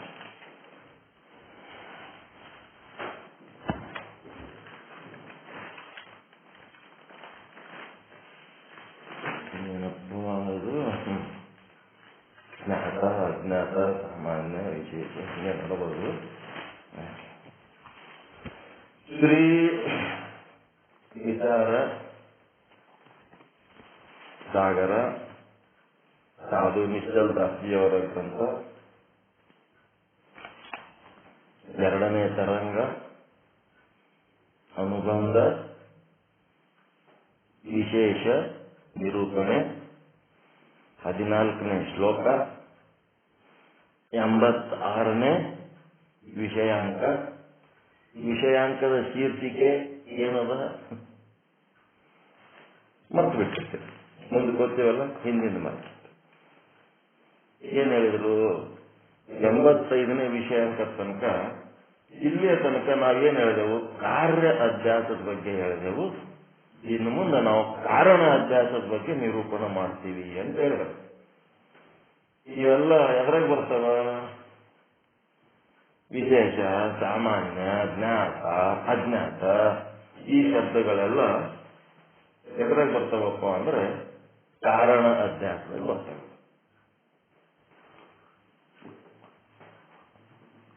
ಅಧ್ಯಾಸ ಆಗೋದಕ್ಕ ಅಧ್ಯಾಸ ಆಗಿದ್ದು, ಅಧ್ಯಾಸ ಆಗ್ಯದ. ಬ್ರಹ್ಮನನ್ನ ಮುಚ್ಚಿ ಹಾಕಿ ಬ್ರಹ್ಮಾಂಡವನ್ನ ತೋರಿಸ್ತಾ ಇದೆ ಮಾಯೆ. ಹಿಂಗಾಗಿ ಅದ ಅಧ್ಯಾಸ ಆಗ್ಯದ. ಹಿಂಗಾಗೋದಕ್ಕೆ ಪ್ರಾಬ್ಲಮ್ ಏನದ? ಅಲ್ಲಿ ಸಾಮಾನ್ಯ ಚೈತನ್ಯ, ವಿಶೇಷ ಚೈತನ್ಯ, ಜ್ಞಾತ, ಅಜ್ಞಾತ ಅಂತಾದ. ಈ ಶಬ್ದಗಳ ಬಗ್ಗೆ ಅರ್ಥ ತಿಳ್ಕೊಂಡಿರಿ. ಆದ್ರೆ ಬ್ರಹ್ಮ ವಸ್ತು ಏನದ? ಈ ಜ್ಞಾತ ಅಜ್ಞಾತಕ್ಕ ಮೀರಿರ್ತದ. ಆ ಬ್ರಹ್ಮ ವಸ್ತುವಿನಲ್ಲಿ ಈ ಜ್ಞಾತನೂ ಇಲ್ಲ, ಅಜ್ಞಾತನೂ ಇಲ್ಲ, ಸಾಮಾನ್ಯನೂ ಇಲ್ಲ, ವಿಶೇಷನೂ ಇಲ್ಲ. ಸರ್ವವಿಧ ಭಾವಗಳಿಗೆ ಅತೀತನಾಗಿದ್ದಾನೆ. ಮತ್ತ ಈ ಭಾವಗಳು ಎಲ್ಲಿ ಹುಟ್ಟಿದವು ಅಂತಂದ್ರೆ, ಎಲ್ಲಿ ಹುಟ್ಟಿದೆ ಇವು? ಅಲ್ಲಿಲ್ಲಂದ್ರೆ ಇವೆಲ್ಲರೂ ಹುಟ್ಟಬೇಕಲ್ಲ. ಸಾಧಕನ ಅನುಭವದಲ್ಲಿ ಹುಟ್ಟಿದೆ. ಸಾಧಕನ ಅನುಭವದಲ್ಲಿ ವ್ಯತ್ಯಾಸವಿದೆಯೇ ಹೊರತು ಬ್ರಹ್ಮ ವಸ್ತುವಿನಲ್ಲಿ ಇಲ್ಲ. ಬ್ರಹ್ಮ ವಸ್ತು ಸಾಮಾನ್ಯನೂ ಅಲ್ಲ, ವಿಶೇಷನೂ ಅಲ್ಲ, ಮತ್ತೆ ಜ್ಞಾತನೂ ಅಲ್ಲ, ಅಜ್ಞಾತನೂ ಅಲ್ಲ. ನಾವು ಅನ್ಕೊಂಡಿವಷ್ಟೇ.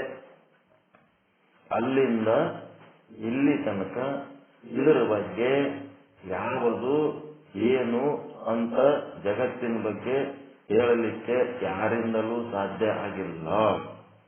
ಬ್ರಹ್ಮನ ಬಗ್ಗೆ ಸಚ್ಚಿದಾನಂದ ನಿತ್ಯ ಪರಿಪೂರ್ಣ ಅಂತ ಪರ್ಫೆಕ್ಟ್ ಆಗಿ ಹೇಳಕ್ ಬಂತು. ಆದ್ರೆ ಈ ಜಗತ್ತಿನ ಬಗ್ಗೆ ಇದು ಹಿಂಗೆ ಅಂತ ಹೇಳಲಿಕ್ಕೆ ಯಾರಿಂದ ಸಾಧ್ಯ ಆಗಿಲ್ಲ. ಯಾರು ಬಾಯಿ ಮುಚ್ಕೊಂಡಿರ್ತಾರ, ಯಾರು ಸುಮ್ಮಿರ್ತಾರ, ಅವರು ಸಕ್ಸಸ್ ಆಗ್ಯಾರ. ಎಷ್ಟು ಸಕ್ಸಸ್ ಆಗ್ಯಾರ?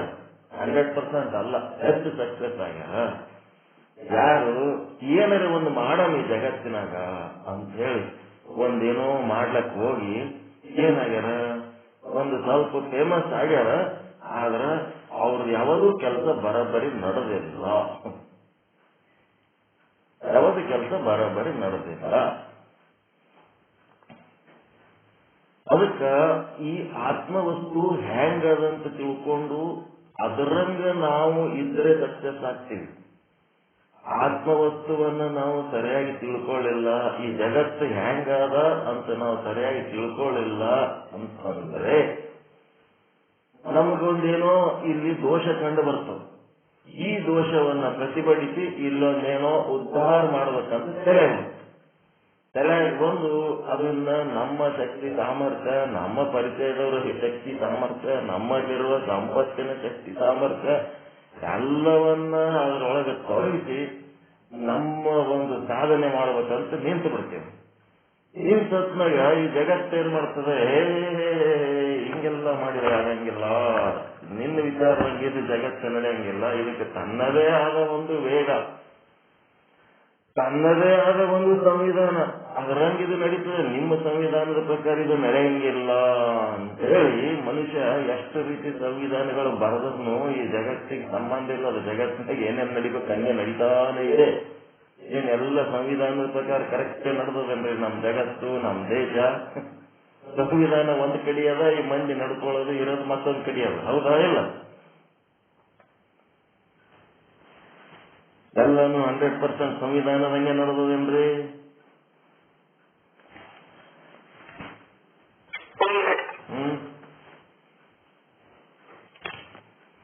ಯಾರ್ಯಾರು ಏನೇನ್ ಮಾಡಿದ್ರು? ಮೊದಲ ಬುದ್ಧ ಏನ್ ಮಾಡ್ದ?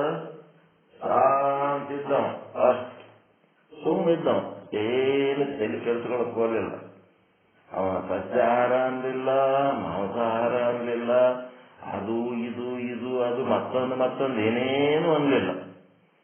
ಆ ಬುದ್ಧನ ಇನ್ನ ಒಂದು ಪುನರ್ಜನ್ಮ ನನ್ನ ಅನುಭವದ ಪ್ರಕಾರ ಯಾರು ಅಂತಂದ್ರೆ ಬಿಜಾಪುರದ ಸಿದ್ದೇಶ್ವರ ಸ್ವಾಮಿಗಳು. ಗೌತಮ ಬುದ್ಧನ ಇನ್ನ ಒಂದು ಯಾವುದು ಅವತಾರ ಸಿದ್ದೇಶ್ವರ ಸ್ವಾಮಿಗಳು. ಸೈಲೆಂಟ್, ಜ್ಞಾನನೂ ಇಲ್ಲ, ಅಜ್ಞಾನನೂ ಇಲ್ಲ, ಯಾವುದು ಏನು ಬೇಕಿಲ್ಲ, ಬ್ಯಾಡ, ಸುಮ್ಮ ತಮ್ಮದೇನದ ಒಂದು 4 ವಿಚಾರಗಳು ಹೇಳಿ ಶಾಂತವಾಗಿರೋದಲ್ಲಿ ಏನಂತ ವಿಶೇಷವಾದದ್ದು ಏನೇನು ಇಲ್ಲ, ಸಣ್ಣಗಿದ್ದೋಗಂತಿದ್ರು. ಯಾವುದನ್ನು ಇದು ಮಾಡಲಿಲ್ಲ. ಹೀಗಾಗಿ ಯಾರು ಹಿಂಗೆ ಶಾಂತ ಇರ್ತಾರ, ಯಾರು ತಣ್ಣಗಿರ್ತಾರ, ಯಾರು ಆನಂದವಾಗಿರ್ತಾರ, ಅವರಿಂದ ಜಗತ್ತಿಗೆ ಹೆಚ್ಚು ಹೆಚ್ಚು ಆನಂದ ಆಗಿ ಅವ್ರ ಭಕ್ತರು ಎಷ್ಟು ಸಂಖ್ಯೆಯಲ್ಲಿ ಬೆಳೀತಾರ ಅಂತಂದ್ರೆ ಬಹಳ ದೊಡ್ಡ ಪ್ರಮಾಣದಲ್ಲಿ ಬೆಳೆದ್ಬಿಡ್ತಾರ. ಬುದ್ಧನ ಜಗತ್ತಿನಾಗ ಅತ್ಯಂತ ಹೆಚ್ಚು ಸಂಖ್ಯೆಯಲ್ಲಿರೋದು ಇಂಗ್ಲಿಷರದು ಮತ್ತು ಮುಸ್ಲಿಮರು ಸಂಖ್ಯೆಯ ದೇಶಗಳು.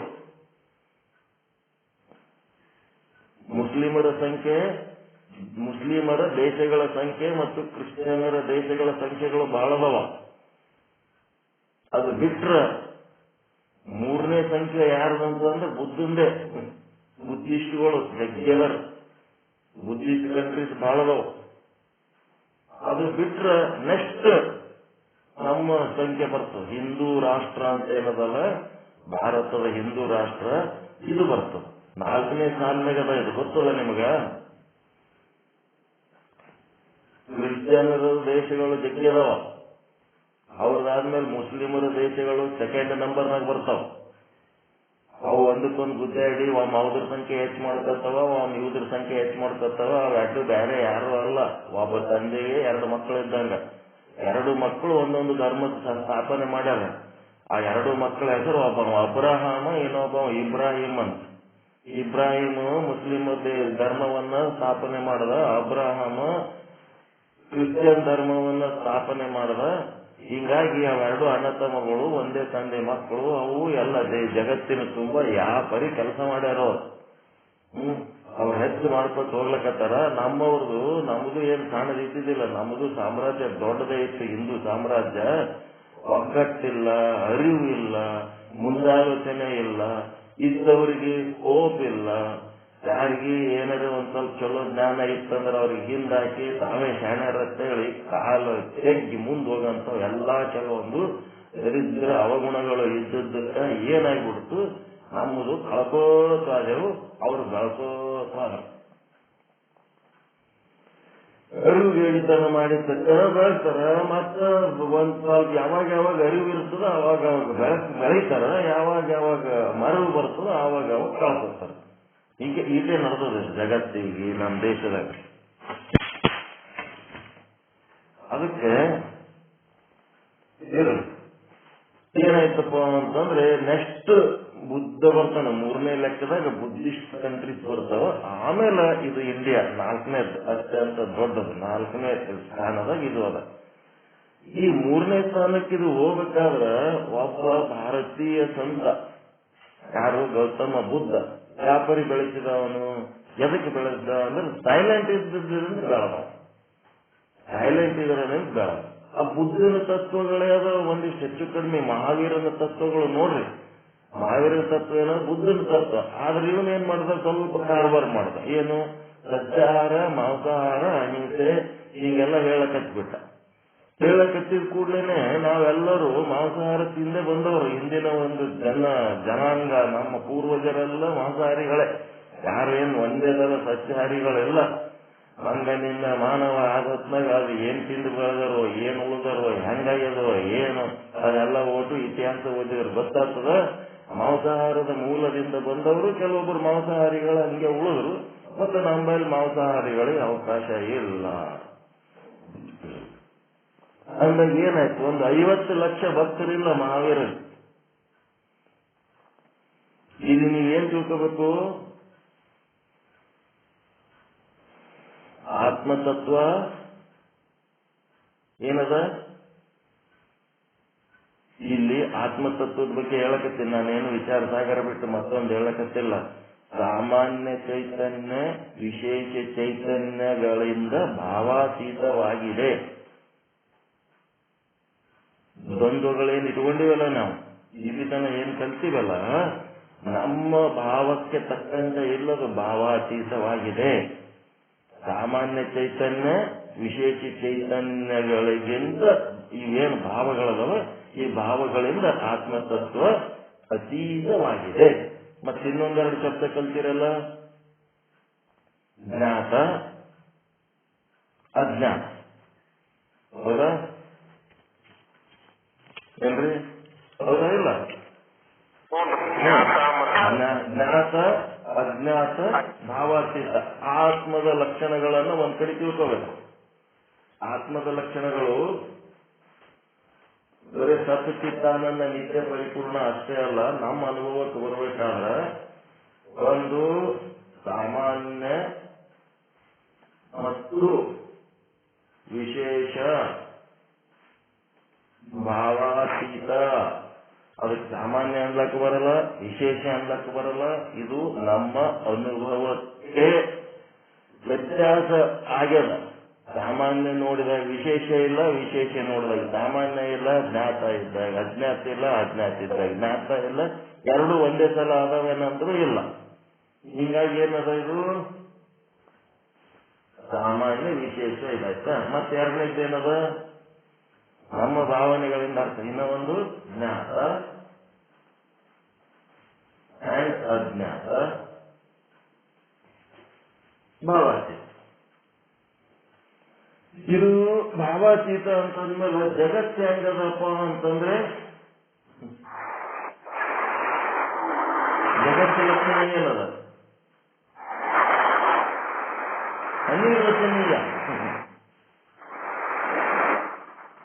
ಅನಿರ್ವಚನೀಯ.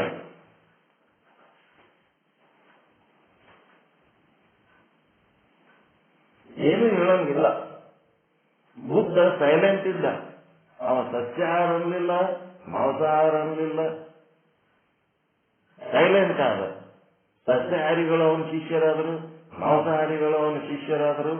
ಅವನ ಸಂಖ್ಯೆ ಬೆಳೀತು. ಅದು ಅನಿರ್ವಚನೀಯ ಅಂತಂದ್ರೆ ಶಾಂತವಾಗಿರೋದು, ಯಾವಾಗ ಕಾರ್ಬಾರ್ ಮಾಡಂಗಿಲ್ಲ. ಹೇಳ್ತೀರ? ಶಾಂತವಾಗಿದ್ದು ಸುಮ್ಮನೆ ನೋಡ್ತಾ ಇರೋದು, ಒಳ್ಳೆ ವಿಚಾರಗಳನ್ನು ಹೇಳ್ತಾ ಇರೋದು ಅಷ್ಟೇ. ಕೇಳೋರು ಕೇಳಲ್ರಕ್ಕ, ಬಿಡೋರು ಬಿಡ.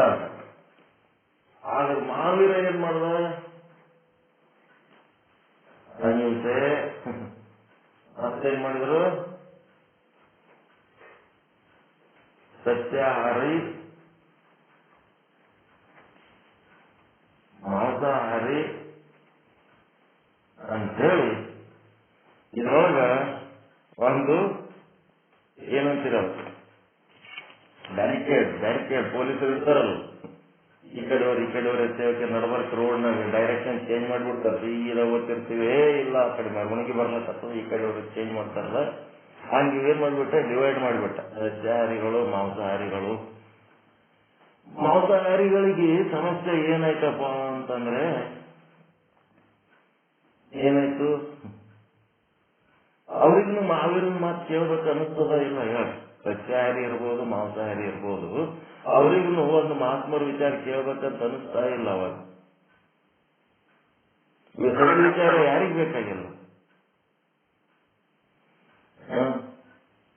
ಎಲ್ಲರಿಗೂ ಬೇಕಾಗಿಲ್ಲ, ಎಲ್ಲರಿಗೂ ಬೇಕು. ಅವ್ರೇನ್ ಮಾಡ್ಬಿಟ್ರು? ಮಾಂಸಾಹಾರಿಗಳನ್ನು ದೂರ ಇಟ್ಬಿಟ್ರು. ದೂರ ಇಟ್ಟು ಏನಾಯ್ತು? ಅವರಲ್ಲಿನ ಕ್ರೂರತ್ವ ಹಂಗೆ ಉಳಿತು ಜಗತ್ತಿನೊಳಗ. ಸಸ್ಯಾಹಾರಿಗಳು ಒಂದ್ ಕಡೆ ಆದ್ರು, ಇವ್ರೇನಾದ್ರು ಸಸ್ಯಾಹಾರಿ ಸಾತ್ವಿಕ ಆಹಾರ ತಿಂದು ಏಡಿಗಳಾದ್ರು, ಮಾಂಸಾಹಾರ ತಿಂದು ಅವ್ರು ಗಟ್ಟಿಮುಟ್ಟಾದ್ರು, ಹಿಡ್ಕೊಂಡೆ ಬಿಡ್ತೀವಿ ನೋಡೋಣಷ್ಟು ಸ್ಟ್ರಾಂಗ್ ಆಗ್ಬಿಟ್ರು. ಅದಕ್ಕೆ ಸ್ವಾಮಿ ವಿವೇಕಾನಂದ ಹೇಳ್ತಾನ, ಎಲ್ಲಿ ನೀವು ಸಸ್ಯಾಹಾರ ಮಾಂಸಾಹಾರ ಭೇದ ಮಾಡ್ಕೊಂಡು ಡಿವೈಡ್ ಆದ್ರಿ, ಅವಾಗೇ ನೀವು ಹೇಡಿಗಳಲ್ಲ ಶುರು ಮಾಡಿರಿ. ಯಾರು ಮಾಂಸಾಹಾರ ತಿನ್ನಕತ್ತಾರ ಅವರೇ ಸ್ಟ್ರಾಂಗ್ ಆಗ್ಯಾರ ಅಂತ ಅವನ ಅನುಭವ. ಅದಕ್ಕೆ ಮಾಂಸಾಹಾರ ತಿನ್ರಿ ಅಂತಲ್ಲ, ತಿನ್ಬೇಡ್ರಿ ಅಂತಲ್ಲ, ನಿಮ್ ಇಷ್ಟಕ್ಕೆ ಬಿಟ್ಟದ್ದು. ಜಗತ್ ಹಿಂಗದ ನೋಡಂತ ಹೇಳ್ದ. ಚಿತ್ರದುರ್ಗ ಮುರುಘರಾಜೇಂದ್ರ ಶರಣರು ಈಗ ಒಂದು ಅಪವಾದ ಹೊತ್ತು ಜೈಲ್ನಾಗದ. ಅವ್ರಿಗೂ ಒಂದು ಇಂಥದೇ ದಿನ ಬಂತು. ಎಲ್ಲಾ ಜನರಿಗೆ ಲಿಂಗ ಕಟ್ಟುಗೊತ್ತಾದ್ರು. ಕಡೆಗೆ ರಾಹುಲ್ ಗಾಂಧಿಗೂ ಲಿಂಗ ಕಟ್ಟಿದ್ರು. ಅಂತವ್ರಿಗೆ ಏನ್ ಮಾಡಿದ್ರು? ಮಾಂಸಾಹಾರಿಗಳ ಒಂದು ಗುಂಪು ಬಂದು ಏನ್ ಕೇಳ್ತು? ನಾವು ಇರುವ ಜಾಗದಲ್ಲಿ ನಾವೇನದೀವಿ ಒಂದು ಸ್ಥಾನದಲ್ಲಿ, ಆ ಸ್ಥಾನದೊಳಗೆ ಸಸ್ಯಾಹಾರ ಬೆಳೆಯಂಗೆ ಇಲ್ಲ, ನಾವು ಮಾಂಸಾಹಾರನೇ ತಿಂದು ಬದುಕೋದು ನಮ್ಮ ಅನಿವಾರ್ಯ ಕರ್ಮ ಅದ. ಆದ್ರ ನಮಗ ಉಪದೇಶ ಇಲ್ಲೇನಪ್ಪ, ನಿನ್ನ ಲಿಂಗ ಕೊಡಂಗಿಲ್ಲ ನಮಗ ಅಂತ ಕೇಳಿದ್ರು. ಒಂದು ನಮ್ಮ ಮಾಂಸಾಹಾರವನ್ನ ಅಕ್ಸೆಪ್ಟ್ ಮಾಡಿಕೊಂಡು ನಮ್ಮನ್ನ ನಿನ್ನ ಧರ್ಮದಾಗ ಸೇರಿಸು, ನಮಗ ಲಿಂಗ ಕೊಡು. ಇಲ್ಲ ಅಂತಂದ್ರೆ ನಮಗ ಸಸ್ಯಾಹಾರ ಸಪ್ಲೈ ಮಾಡುವಂತ ವ್ಯವಸ್ಥೆ ಮಾಡು, ನಾವು ಸಸ್ಯಾಹಾರಿಗಳಾಗಿ ಇರ್ಬೇಕಂತೀವಿ, ಅನಿವಾರ್ಯವಾಗಿ ನಾವು ಮಾಂಸಾಹಾರಿಗಳಾಗಿವಪ್ಪ, ಹೆಂಗ್ ಮಾಡಮು ಅಂತ ಅವ್ರ ಕಾಲಿಗೆ ಬಿದ್ದಾಗ ಗುರುವಾದವನ್ ಏನ್ ಮಾಡ್ದ? ಆಯ್ತಪ್ಪ, ಇಷ್ಟೊಂದು ಜನರಿಗೆ ಸಸ್ಯಾಹಾರ ತಂದು ಕೊಡ್ಲಕ್ಕೆ ಹೆಂಗ್ ಸಾಧ್ಯ ಅದ? ಮುಂದೆ ಸುಧಾರಣೆ ಆದಾಗ ಆಗ್ತದ ಜಗತ್ತು. ನೀವು ಮಾಂಸಾಹಾರ ತಿಂದೇ ತಮ್ಮ ಹಿಮಾಲಯದ ತಪ್ಪಲಲ್ಲಿ ಬದುಕೋರಿಗೆ ನಾವೇನ್ ಮಾಡ್ಲಿಕ್ಕಾಗ್ತದ ಅಂತ ಹೇಳಿ ಅವ್ರಿಗೂ ಲಿಂಗ ಕೊಟ್ಟು ಕೊಡ್ಲೇನೆ ಎಲ್ಲರೂ ಲೋಭ ಹೊಯ್ಕೊಂಡ್ರು. ಮಾಂಸಾಹಾರ ತಿನ್ನು ಅಂದರು ಸ್ವಾಮಿಯವರು, ಮಾಂಸಾಹಾರ ತಿನ್ನು ಅಂದ. ಅವ್ರು ಸುಧಾರಣೆ ಮಾಡಿದ್ದ ಎಲ್ಲ ಅಪಾರ್ಥಗಳು ಮಾಡಿದ್ರು. ಇಲ್ಲೇನದ? ಬುದ್ಧ ಮಾಂಸಾಹಾರದ ಬಗ್ಗೆ ಏನು ಹೇಳಲಾರ್ದು ಸೈಲೆಂಟ್ ಉಳದ. ಯಾಕಂದ್ರೆ ಇದು ಜಗತ್ತು ಅನಿರ್ವಚನೀಯ, ಇದ್ರ ಬಗ್ಗೆ ಏನು ಮಾತಾಡಬಾರ್ದು, ಸುಮ್ಮನಿರ್ಬೇಕು, ಚಲೋ ವಿಚಾರಗಳು ಹೇಳ್ಕೊಂಡು ಹೋಗ್ಬೇಕು ಅಷ್ಟೇ. ಕೇಳೋರು ಕೇಳ್ತಾರೆ, ಬಿಡೋರು ಬಿಡ್ತಾರೆ ಅಂತೇಳಿ ಅವ್ರು ಸೈಲೆಂಟ್ ಓದೋದಕ್ಕೆ ಅವನ ಸಂಖ್ಯೆ ಜಾಸ್ತಿ ಆಯ್ತು, ಇವ್ರ ಸಂಖ್ಯೆ ಕಡಿಮೆ.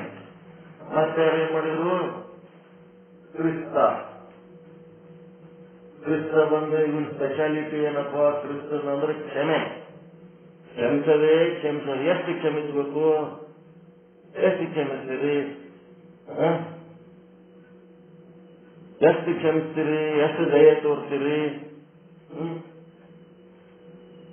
ಎಷ್ಟು ದಯೆ ತೋರಿದ್ರೇನು? ಎಷ್ಟು ಕ್ಷಮಿಸಿದ್ರೇನು? ಈ ನೀವು ಏನಾರು ಮಾಡ್ಲಕ್ ಹೋರಿ ನಿಮ್ಮ ಮೈ ಮೇಲಿಂದ ಅಂಡ್ರರ್ ಬನ್ನಿ ಸಹಿತ ಕಳಚಿಕೊಂಡು ಹೋಗ್ತಾರೆ ನೀವು ದಯೆ ತೋರಿಸಿದ್ರಿ ಅಂತಂದ್ರೆ. ನೀವೊಂದು ಗಟ್ಟಿಮುಟ್ಟಿದಿರ ನಿಮ್ ಪಾಡಿಗೆ ನಿಮ್ಗೆ ಬಿಟ್ಟಾರ. ಕ್ಷಮೆ ಮಾಡಿದ್ರೆ ಏನ್ ಮಾಡ್ತಾರ? ಬಹಳ ಕ್ಷಮಿಸಿದ್ರೆ ಏನ್ ಮಾಡ್ತಾರ? ಹಿಡ್ಕೊಂಡು ಹೋಯ್ದು ಮಳೆ ಹೊಡಿತಾರ ಈ ಜಗತ್ತಿನೊಳಗೆ. ಕ್ಷಮೆಗೆ ಒಂದು ಲಿಮಿಟ್ ಆದ ಇಲ್ಲ. ಎಷ್ಟೊತ್ತು ಕ್ಷಮಿಸ್ಬೇಕು? ಕ್ಷಮಿಸದೇ ಒಂದು ದೊಡ್ಡ ತತ್ವ ಆಗಿತ್ತು ಅಂತಂದ್ರೆ ಶ್ರೀಕೃಷ್ಣ ಯುದ್ಧ ಯಾಕೆ ಮಾಡ್ತಿದ್ದ? ರಾಮ ಯುದ್ಧ ಯಾಕೆ ಮಾಡ್ತಿದ್ದ? ಅನ್ಯಾಯದ ವಿರುದ್ಧ. ಹಿಂಸೆಯನ್ನ ಮಾಡಬಾರದು. ಒಂದನೇ ತತ್ವ. ಹಿಂಸೆ ಮಾಡೋದು ಪಾಪದ ಕೆಲಸ, ಹೌದಲ್ರಿ? ಆದರೆ ಇನ್ನೊಬ್ಬರು ಕೊಟ್ಟ ಹಿಂಸೆಯನ್ನ ಸಹಿಸುವುದು ಮಹಾಪಾಪದ ಕೆಲಸ. ಹೇರಿಗಳಾಗಿ ಅದನ್ನು ಸಹಿಸೋದು ಮಹಾಪಾಪದ ಕೆಲಸ. ಹೀಗಾಗಿ ನಾವು ಹಿಂಸೆ ಮಾಡ್ಲಾರ್ದಂಗಿರೋದಕ್ಕೆ ಒಂದು ಉಪದೇಶ ಕ್ರಿಸ್ತಂದು ಉಪಯೋಗ ಆಗ್ತದೆ ಹೊರತು ಇನ್ನೊಬ್ರು ಯಾರೇ ವಿನಾಕಾರಣ ನಮ್ಗೆ ಹಿಂಸೆ ಕೊಡ್ಲಕ್ ಬಂದ್ರು ಅಂತಂದ್ರೆ ಅವಾಗ ನಮಗ ರಾಮ, ಕೃಷ್ಣ, ನರಸಿಂಹ ಎಲ್ಲ ಅವತಾರಗಳು ತೆಗಿಬೇಕಾಗ್ತದೆ.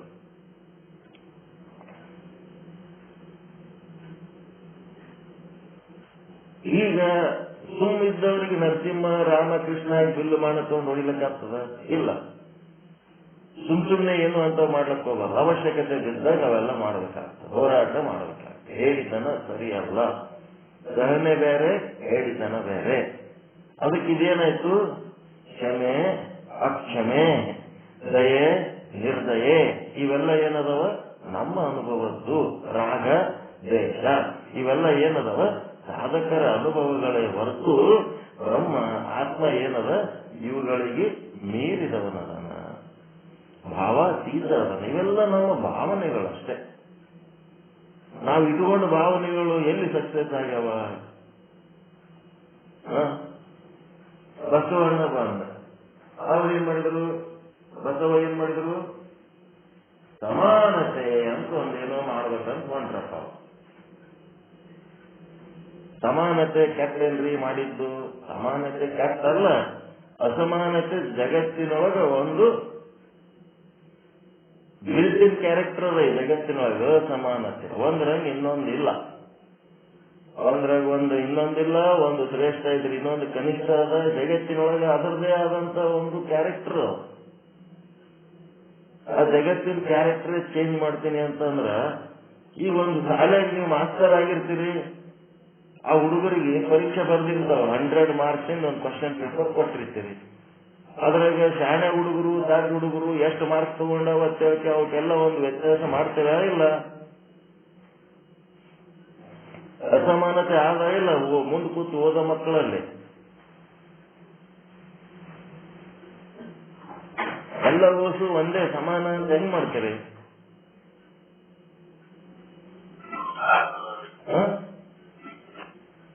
ಎಲ್ಲ ಕಡೆ ಸಮಾನತೆ ಇಲ್ಲ, ಅಸಮಾನತೆನೇ ಅದ. ಇರೋದು ಅಸಮಾನತೆನೇ ಅದ. ಅಸಮಾನತೆಯನ್ನ ಗುರುತಿಸಿ ಅದಕ್ಕೆ ಸಮಾನ ಮಾಡುವುದಕ್ಕೆ ಪ್ರಯತ್ನ ಮಾಡಿದ್ರು. ಅದು ಒಂದು ಲೆವೆಲ್ ತನ ಅಷ್ಟೇ ಅದು ಸಕ್ಸಸ್ ಆಯ್ತು. ಅದನ್ನು ಮೀರಿ ಏನೋ ಮಾಡ್ಲಕ್ಕಾದ್ರೂ ಮತ್ತೆ ಗದ್ದಲಕ್ಕೆ ಬಿತ್ತು. ಯಾಕೆ ಗದ್ದಲಕ್ಕೆ ಬಿತ್ತು? ಅವತ್ತಿಂತ ಇವತ್ತಿನ ತನಕ ಒತ್ತಿ ಉರಿತು. ಸಮಾನತೆ ವಿಷಯದಲ್ಲೇ ಒತ್ತಿ ಇರ್ಲಿಕ್ಕತ್ತ. ಸರ್ಕಾರಗಳು ಅದೇ ಕೆಲಸ ಮಾಡ್ಲಿಕ್ಕತ್ತಾವ, ಸಮಾನತೆನೇ ಮಾಡ್ಲಿಕ್ಕತ್ತಾವ. ಮೊದಲು ಯಾರು ಅಸಮಾನತೆಯಿಂದ ಸಫರ್ ಆಗ್ಯಾರ ಅವ್ರೀಗ ಮ್ಯಾಲ್ ಹೋಗ್ಯಾರ. ಮೊದಲು ಯಾರು ಪ್ರಾಬಲ್ಯದಿಂದ ಮೆರೆದಾರ ಅವ್ರು ಕೆಳಗೆ ಹೋದ್ರು. ಮತ್ತೆ ಅಸಮಾನತೆನೇ ಆಯ್ತು, ಸಮಾನತೆ ಆಗಿಲ್ಲ.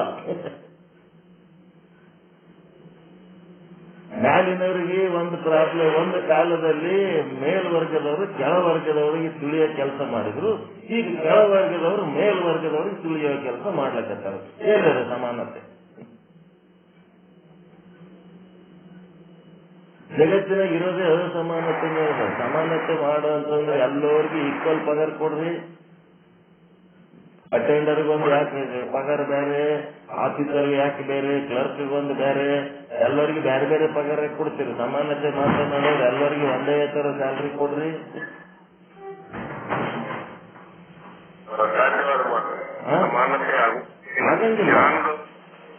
ಆಗಂಗಿಲ್ಲ. ಹೀಗಾಗಿ ಏನಾಯ್ತು, ಅಸಮಾನತೆ ಅನ್ನೋದನ್ನ ಗುರುತಿಸಿ ಅವ್ರೇನ್ ಮಾಡಿದ್ರು, ಸಮಾನತೆ ಮಾಡ್ಲಕ್ಕಾದ್ರು. ಅವ್ರು ಮಾಡೋದು ಒಂದು ಲೆವೆಲ್ ತನಕ ಸರಿ, ಆದ್ರೆ ಅದಕ್ಕಿಂತ ಮುಂದೆ ಇದು ಜಗತ್ತು ಅದ್ರ ಸಂಗತಿ ಹೆಜ್ಜೆ ಹಾಕ್ಬೇಕಲ್ಲ. ನಾವು ಒಬ್ಬರೇ ಓಡಿದ್ರೆ ಹೆಂಗಾಗ್ತದೆ? ನಮ್ಮ ವಿಚಾರ, ನಮ್ಮ ತಲೆಗೇನೋ ವಿಚಾರ ಬಂದದ ತಿಳ್ಕೆ ನಾವು ಒಬ್ಬರೇ ಓಡಿದ್ರೆ ನಮ್ಮ ಸಂಗತಿ ಜಗತ್ತು ಓಡ್ಬೇಕಲ್ಲ. ಅದು ಏನಾಯ್ತು, ಮತ್ತೆ ಹಿಂದ್ಬೇಕು. ಹೀಗಾಗಿ ಈ ಜಗತ್ತೇನದ ಅನಿರ್ವಚನೀಯವಾಗಿದೆ. ಮತ್ತ ನಮ್ಮ ಅನುಭವಕ್ಕ ಆತ್ಮವನ್ನೇನು ಅನುಭವಿಸ್ತೀವಿ ಅದೆಲ್ಲ ನಮ್ಮ ಭಾವನೆಗಳಿಗಿಂತ ಅತೀತವಾಗಿದೆ. ಒಬ್ಬೊಬ್ಬ ಮಹಾತ್ಮರು ಒಂದೊಂದು ಸಾಧನೆ ಮಾಡ್ಲಕ್ ಹೋಗಿ ಏನಾದ್ರು ಒಂದು ಗುಂಪಿನ ಜನ ಅವ್ರ ಜೊತೆಗೆ ಜೈಕಾರ ಹೇಳ್ಕೊತ ಒಂದು ಗುಂಪಾಗಿ ಉಳಿದ್ರೆ ಹೊರತು ಇಡೀ ಜಗತ್ತಿಗೆ ಸರ್ವತ್ರವಾಗಿ ಯಾರೂ ಉಪಯೋಗ ಆಗಿಲ್ಲ. ಆತ್ಮ ಒಂದೇ ಆ ರೀತಿ ಉಪಯೋಗ ಆಗಿದ್ದು. ಉಳಿದದ್ದು ಯಾರ್ಯಾರು ಇಡೀ ಜಗತ್ತಿಗೆ ಒಂದೇ ಒಂದು ಸರ್ವ ಸಮಾನವಾದ ಉಪಯೋಗ ಆಗಂತ ತತ್ವ ಯಾರಿಂದ ಕೊಡ್ಲಿಕ್ಕಾಗಿಲ್ಲ. ಯಾವುದು ಏನು ಮಾಡಕ್ಕಾಗಂಗಿಲ್ಲ. ಇಲ್ಲಿ 4 ದಿನ ಆರಾಮಾಗಿರ್ಲಕ್ ಬಂದೀವಿ. ಆರಾಮಾಗಿರ್ಬೇಕು, ಒಂದಿಷ್ಟು ಚಂದನ್ ಮಾತಾಡ್ಬೇಕು, ಚಂದನ್ ಕೆಲಸ ಮಾಡ್ಬೇಕು, ಚಂದನ್ ಆಲೋಚನೆ ಮಾಡ್ಬೇಕು, ಅಂತೇಳಿ ಹೋಗ್ಬಿಡೋದು ಅಷ್ಟೇ. ಯಾವ ಯಾವ ಮಹಾತ್ಮರು ಏನೇನು ತತ್ವಗಳು ಈ ಜಗತ್ತಿಗೆ ಕೊಡ್ಬೇಕಂದ್ರ ಅವೆಲ್ಲ ಏನಾಗ್ಯಾವ, ಒಂದು ಗುಂಪಿನ ಜನರಿಗೆ ಅದನ್ನ ಉಳಿಸೋದಕ್ಕ ಬೆಳೆಸೋದಕ್ಕ ಒಂದು ಕೆಲಸ ಪ್ರಾಜೆಕ್ಟ್ ವರ್ಕ್ ಆಗ್ಯಾವೆ ಹೊರತು ಅದರಿಂದ ಯಾರಿಗೆ ಏನು ಉಪಯೋಗ ಆಗಿಲ್ಲ. ಅದನ್ನ ಯಾರು ಉಪಯೋಗ ಮಾಡ್ಕೊಳಕ್ ಹೋಗ್ಯಾರ ಅದ್ರ ಉಲ್ಟ ಆಗ್ಯಾರ. ಹೀಗಾಗ್ಯದಲ್ರಿ, ಮೇಲ್ವರ್ಗದವರು ಕೆಳವರ್ಗದವರಿಗೆ ಸಿಕ್ಕಾಪಟ್ಟೆ ಹಿಂಸೆ ಕೊಟ್ಟರು ಒಂದು ಕಾಲ. ಈಗ ಕೆಳವರ್ಗದವ್ರು ಎಲ್ಲರೂ ಬಿಡು ಮೇಲ್ವರ್ಗದವ್ರಿಗೆ ಹಿಂದಕ್ಕೆ ದಬ್ಲಕತ್ತ. ಈ ಸಮಾನತೆ ಎಲ್ಲಿ ಬಂತು? ಹೀಗಾಗಿ ಯಾವ ಮಹಾತ್ಮರ ಪ್ರಯತ್ನಗಳು ಯಾವ ಕೆಟ್ಟವಲ್ಲ, ಎಲ್ಲಾನು ಅವ್ರವ್ರಿಗೆ ತಿಳಿದಂಗ ಮಾಡ್ಯಾರ. ಇಲ್ಲಿ ನಾವು ತಿಳ್ಕೋಬೇಕೇನಾಗ್ಯದ, ಸಾಮಾನ್ಯ ವಿಶೇಷ ಅಂತೇನದಲ್ಲ, ಇವೆರಡರ ಮಧ್ಯದಲ್ಲಿ ಬುದ್ಧಿ ಕಲಿಬೇಕಾಗ್ಯದ. ನಾವು ಜ್ಞಾತ ಅಜ್ಞಾತದ ಮಧ್ಯೆ ನಾವು ಬುದ್ಧಿ ಕಲಿಬೇಕಾಗ್ಯದ. ಸಮಾನತೆ ಅಸಮಾನತೆಯ ಮಧ್ಯದಲ್ಲಿ ನಾವು ಬುದ್ಧಿ ಕಲಿಬೇಕಾಗ್ಯದ, ಹೆಂಗಿರ್ಬೇಕಂತ. ಅಷ್ಟೇ ಮಾಡಿಕ್ಕೆ ನಮ್ಗೇನು ಉಪಯೋಗ? ನಾವು ಬುದ್ಧಿ ಕಲಿಬೇಕಾಗ್ಯದ, ಇಲ್ಲಿ ಹೆಂಗಿರ್ಬೇಕು. ಅವ್ರ ಬೆನ್ನಚ್ಚೋಗಿ ಅವ್ರಂಗಾಗಬೇಕ, ಇವ್ರ ಬೆನ್ನಚ್ಚೋಗಿ ಇವ್ರಂಗಾಗಬೇಕ, ಏನು ನಮ್ಮಂಗ ನಾವ್ ಆಗ್ಬೇಕ. ನಿಮಗೆ ಆದ ಕೆಲವೊಂದು ನಿರ್ಣಯಗಳು ಇಟ್ಕೊಂಡು ನಿಮ್ಮಂಗ ನೀವ್ ಆಗ್ಬೇಕು. ಜಗತ್ತಿನಾಗ ಹಂಗೂ ಅದ ಹಿಂಗೂ ಅದ.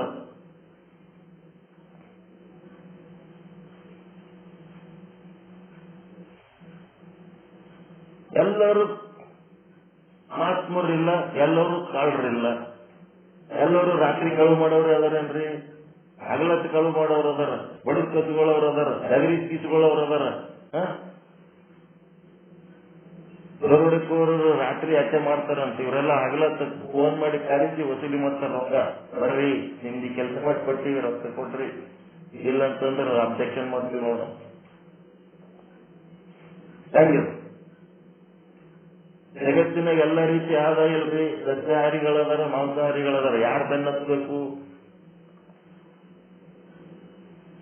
ಆ ದ್ವಂದ್ವಗಳ ಮಧ್ಯ ನೀವ್ ಹೆಂಗಿರ್ಬೇಕನ್ನೋದು ನಿಮ್ಮದೇ ಆದ ಒಂದು ಚೌಕಟ್ಟು ಹಾಕೊಂಡು ನಿಮ್ಮ ಗುಣ ಸ್ವಭಾವಗಳಿಗೆ ತಕ್ಕಂತೆ ನಿಮ್ಮ ಗುಣ ಸ್ವಭಾವಗಳಿಗೆ ತಕ್ಕಂತೆ ನಿಮ್ಮದೇ ಆದ ಒಂದು ಚೌಕಟ್ಟು ಹಾಕೊಂಡು ಹಿಂಗಿದ್ರೆ ನಾನು ಆರಾಮಿರ್ತೀನಿ, ಹಿಂಗಿದ್ರೆ ನಾನು ಆನಂದ ಇರ್ತೀನಿ ಅಂತೇಳಿ ಆನಂದವಾಗಿರುವ ಪ್ರಯತ್ನ ಮಾಡಬೇಕೇ ಹೊರತು ಯಾರೋ ಏನೋ ಹೇಳರತ್ತೇಳಿ ಅವ್ರ ಗಂಡ ಹಿಡ್ಕೊಂಡು ಅವ್ರ ಮೆರವಣಿಗೆ ಮಾಡ್ಲಕ್ ಹೋಗೋದಿಲ್ಲ.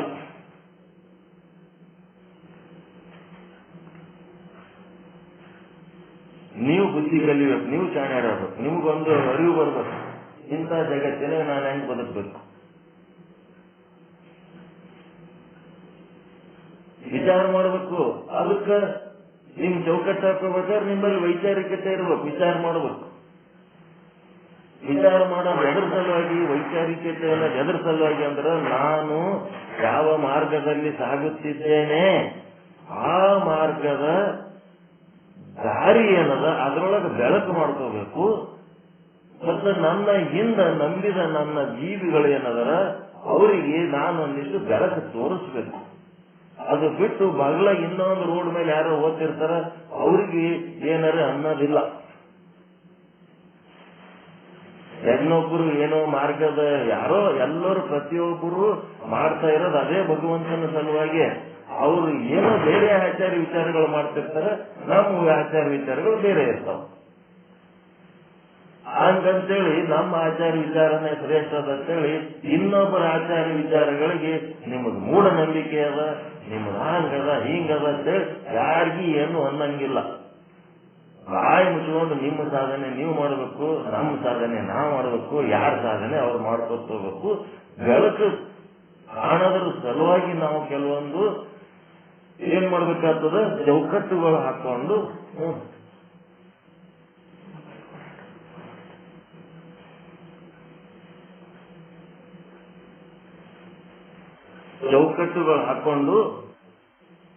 ಏನ್ ಮಾಡ್ಬೇಕು, ಬುದ್ಧಿವಂತರಾಗಿ ಬಾಳಬೇಕು, ಇದ್ರೊಳಗೆ ಜಾಣರಾಗಿ ಇದರೊಳಗಿಂದ ಪಾರಬೇಕು. ಅನುಭವದ ಅಡಿಗೆಯ ಮಾಡಿ ಹೆಂಗಾದ್ರೆ ನನ್ನ ಹೊಟ್ಟೆ ತುಂಬುತ್ತದ, ಹೆಂಗಾದ್ರೆ ನನ್ನ ಆರೋಗ್ಯ ಚೆನ್ನಾಗಿರ್ತದ, ಎಂತ ಆಹಾರಗಳನ್ನ ನಾನು ಸ್ವೀಕರಿಸಬೇಕು. ಆಹಾರ ಅಂದ್ರೆ ಬರೀ ಬಾಯಿಲೆ ಉಣದ ಅನ್ನ ಅಲ್ಲ, ಕಣ್ಣು, ಕಿವಿ, ಮೂಗು, ನಾಲಿಗೆ, ಚರ್ಮ, ಮತ್ತಿನ್ನೇನು ಮನಸ್ಸಿನ ಆಸೆಗಳು ಏನದವ ಇವೆಲ್ಲವೂ ಆಹಾರನೇ ಅದಾವ. ಎಂತ ಆಹಾರ ಸ್ವೀಕಾರ ಮಾಡಬೇಕು. ಏನು ನಾನು ಇವತ್ತ ಸಂತೋಷವಾಗಿರ್ಬೇಕಾದ್ರೆ ಎರಡೇ ಎರಡು ರೋಗಗಳು. ಒಂದು ನಾಳಿನ ಭವಿಷ್ಯದ ಬಗ್ಗೆ ಚಿಂತನೆ ಮಾಡೋದು, ಇಲ್ಲ ಅಂತಂದ್ರ ಹಿಂದೆ ಏನೋ ಆಗಿದ್ರ ಬಗ್ಗೆ ನೆನಪಿಟ್ಕೊಂಡಿರೋದು, ತಲೆಯಾಗ ಬರೇ ಹಿಂದಿನ ತುಂಬಿಟ್ಕೊಂಡಿರೋದು. ಇಲ್ಲ ಅಂತಂದ್ರೆ ಬಾಯಿ ತೆಗೆದ್ರೆ ಹಿಂದಿನ ಹಿಸ್ಟ್ರಿ ತಕೊಂಡ್ ಕುಂದ್ರೋದು. ಹಿಂದೆ ಆಗೋಗ್ಬಿಟ್ಟದದು, ಸತ್ತೋಗ್ಬಿಟ್ಟದು, ಈಗ ಇಲ್ಲದು, ಏನೇನು ಇಲ್ಲದು. ಇಲ್ಲದ್ದು ತಲೆಯಾಗಿ ಇಟ್ಕೊಂಡಿರ್ತೀವಿ, ಅದಕ್ಕೇನಂತಾರ ವಿಕಲ್ಪ ಅಂತಾರ. ಮತ್ತ ಇನ್ನ ಒಂದೇನ್ ಮಾಡಿ ಮುಂದಿನ ಭವಿಷ್ಯದ ಬಗ್ಗೆ ಹಾಂಗ್ ಮಾಡ್ಬೇಕಂತೀವಿ, ಹಿಂಗ್ ಮಾಡ್ಬೇಕಂತೀವಿ, ಅದು ಒಂದು. ಇವೆರಡರ ಮಧ್ಯೆ being is lost in becoming. ಇವತ್ತು ನಾನೇನು ಸಂತೋಷ ಅನುಭವಿಸ್ಬೇಕು ಅದು ಕಳ್ಕೊಳಕತ್ತೀನಿ. ಅದಕ್ಕ ಹಿಂದಿಂದು ನೆನಪು ಮಾಡ್ಕೋಬೇಡ್ರಿ, ಮುಂದಿಂದು ಪ್ಲಾನ್ ಹಾಕ್ಬೇಡ್ರಿ. ಇವತ್ತು ನಾನು ಸಂತೋಷವಾಗಿರ್ಬೇಕಾದ್ರೆ ನಾನು ಏನ್ ಮಾಡ್ಬೇಕು, ನನಗೆ ಸಂತೋಷ ಪಡುವಂತ ಪ್ರಸಂಗಗಳು ಏನೇನದವ ಅವುಗಳನ್ನ ಹ್ಯಾಂಗ್ ಬಳಸ್ಕೋಬೇಕು, ಹ್ಯಾಂಗ್ ಸದುಪಯೋಗ ಮಾಡ್ಕೋಬೇಕು ಅನ್ನೋದು ವಿವೇಕ. ವಿವೇಕ ಅನಾವಶ್ಯಕ ಯಾವುದು, ಅವಶ್ಯಕ ಯಾವುದು ಅನ್ನೋದು ವಿವೇಕಿ ಆಗಿ ಅದರ ಆಲೋಚನೆ, ಅದರ ಮಾತು, ಅದರ ಕೆಲಸದಾಗಿರ್ಬೇಕು. ಕತ್ತಿ ಕತ್ತಿ ಇವೆರಡು ಏನದವ ಅವಿವೇಕತನದ ಮಾತುಗಳು. ಇವೆಲ್ಲ ವಿವೇಕ ಇಲ್ಲಾರದ ಮಾತುಗಳು. ಹಿಂದಾಗಿದ್ದ ಕಷ್ಟ, ಹಿಂದಾಗಿದ್ದ ಸುಖ ಆಗಿ ಹೋಗ್ಬಿಟ್ಟದ. ತಗೊಂಡ್ ಏನ್ ಮಾಡ್ಬೇಕು, ಅದರ ಮೇಲೆ ಇವತ್ತು ನಾನು ಸುಖವಾಗಿರ್ಬೇಕು ಬಿಟ್ಟು ಅದೇ ಮೇಲೆ ಕತ್ತತ್ ಕುಂದ್ರೋದಿಲ್ಲ. ಅದೇ ನಮ್ಮ ಜೀವನ ಹಾಳು ಮಾಡೋದು. ಎಲ್ಲ ತೆಗೆದು ಹೋಗ್ಬಿಡ್ರಿ. ಆ ಪೆಟ್ರೋಲ್ ಪಂಪ್ನಾಗ ಹೆಂಗ್ ಗಾಡಿಗಳು ಬರ್ತಾವ ನೋಡ್ರಿ. ಒಂದು ಗಾಡಿಗೆ ಪೆಟ್ರೋಲ್ ಹಾಕಿದ್ ನೋಡಿ ನಾವು ಏನ್ ಮಾಡ್ತಾನ, ಎಷ್ಟು ಲೀಟರ್ ಹಾಕಿರತ್ ನೋಡಿದ ಮೇಲೆ ಮುಂದೆ ಏನ್ ಮಾಡ್ತಾನ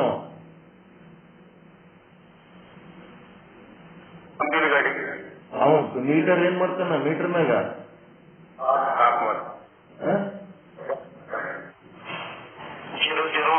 ಜೀರೋ ಮಾಡ್ತಾನ. ಜೀರೋ ಮಾಡ್ತಾನ. ಆಯ್ತು, ಒಂದ್ ಸೆಕೆಂಡ್.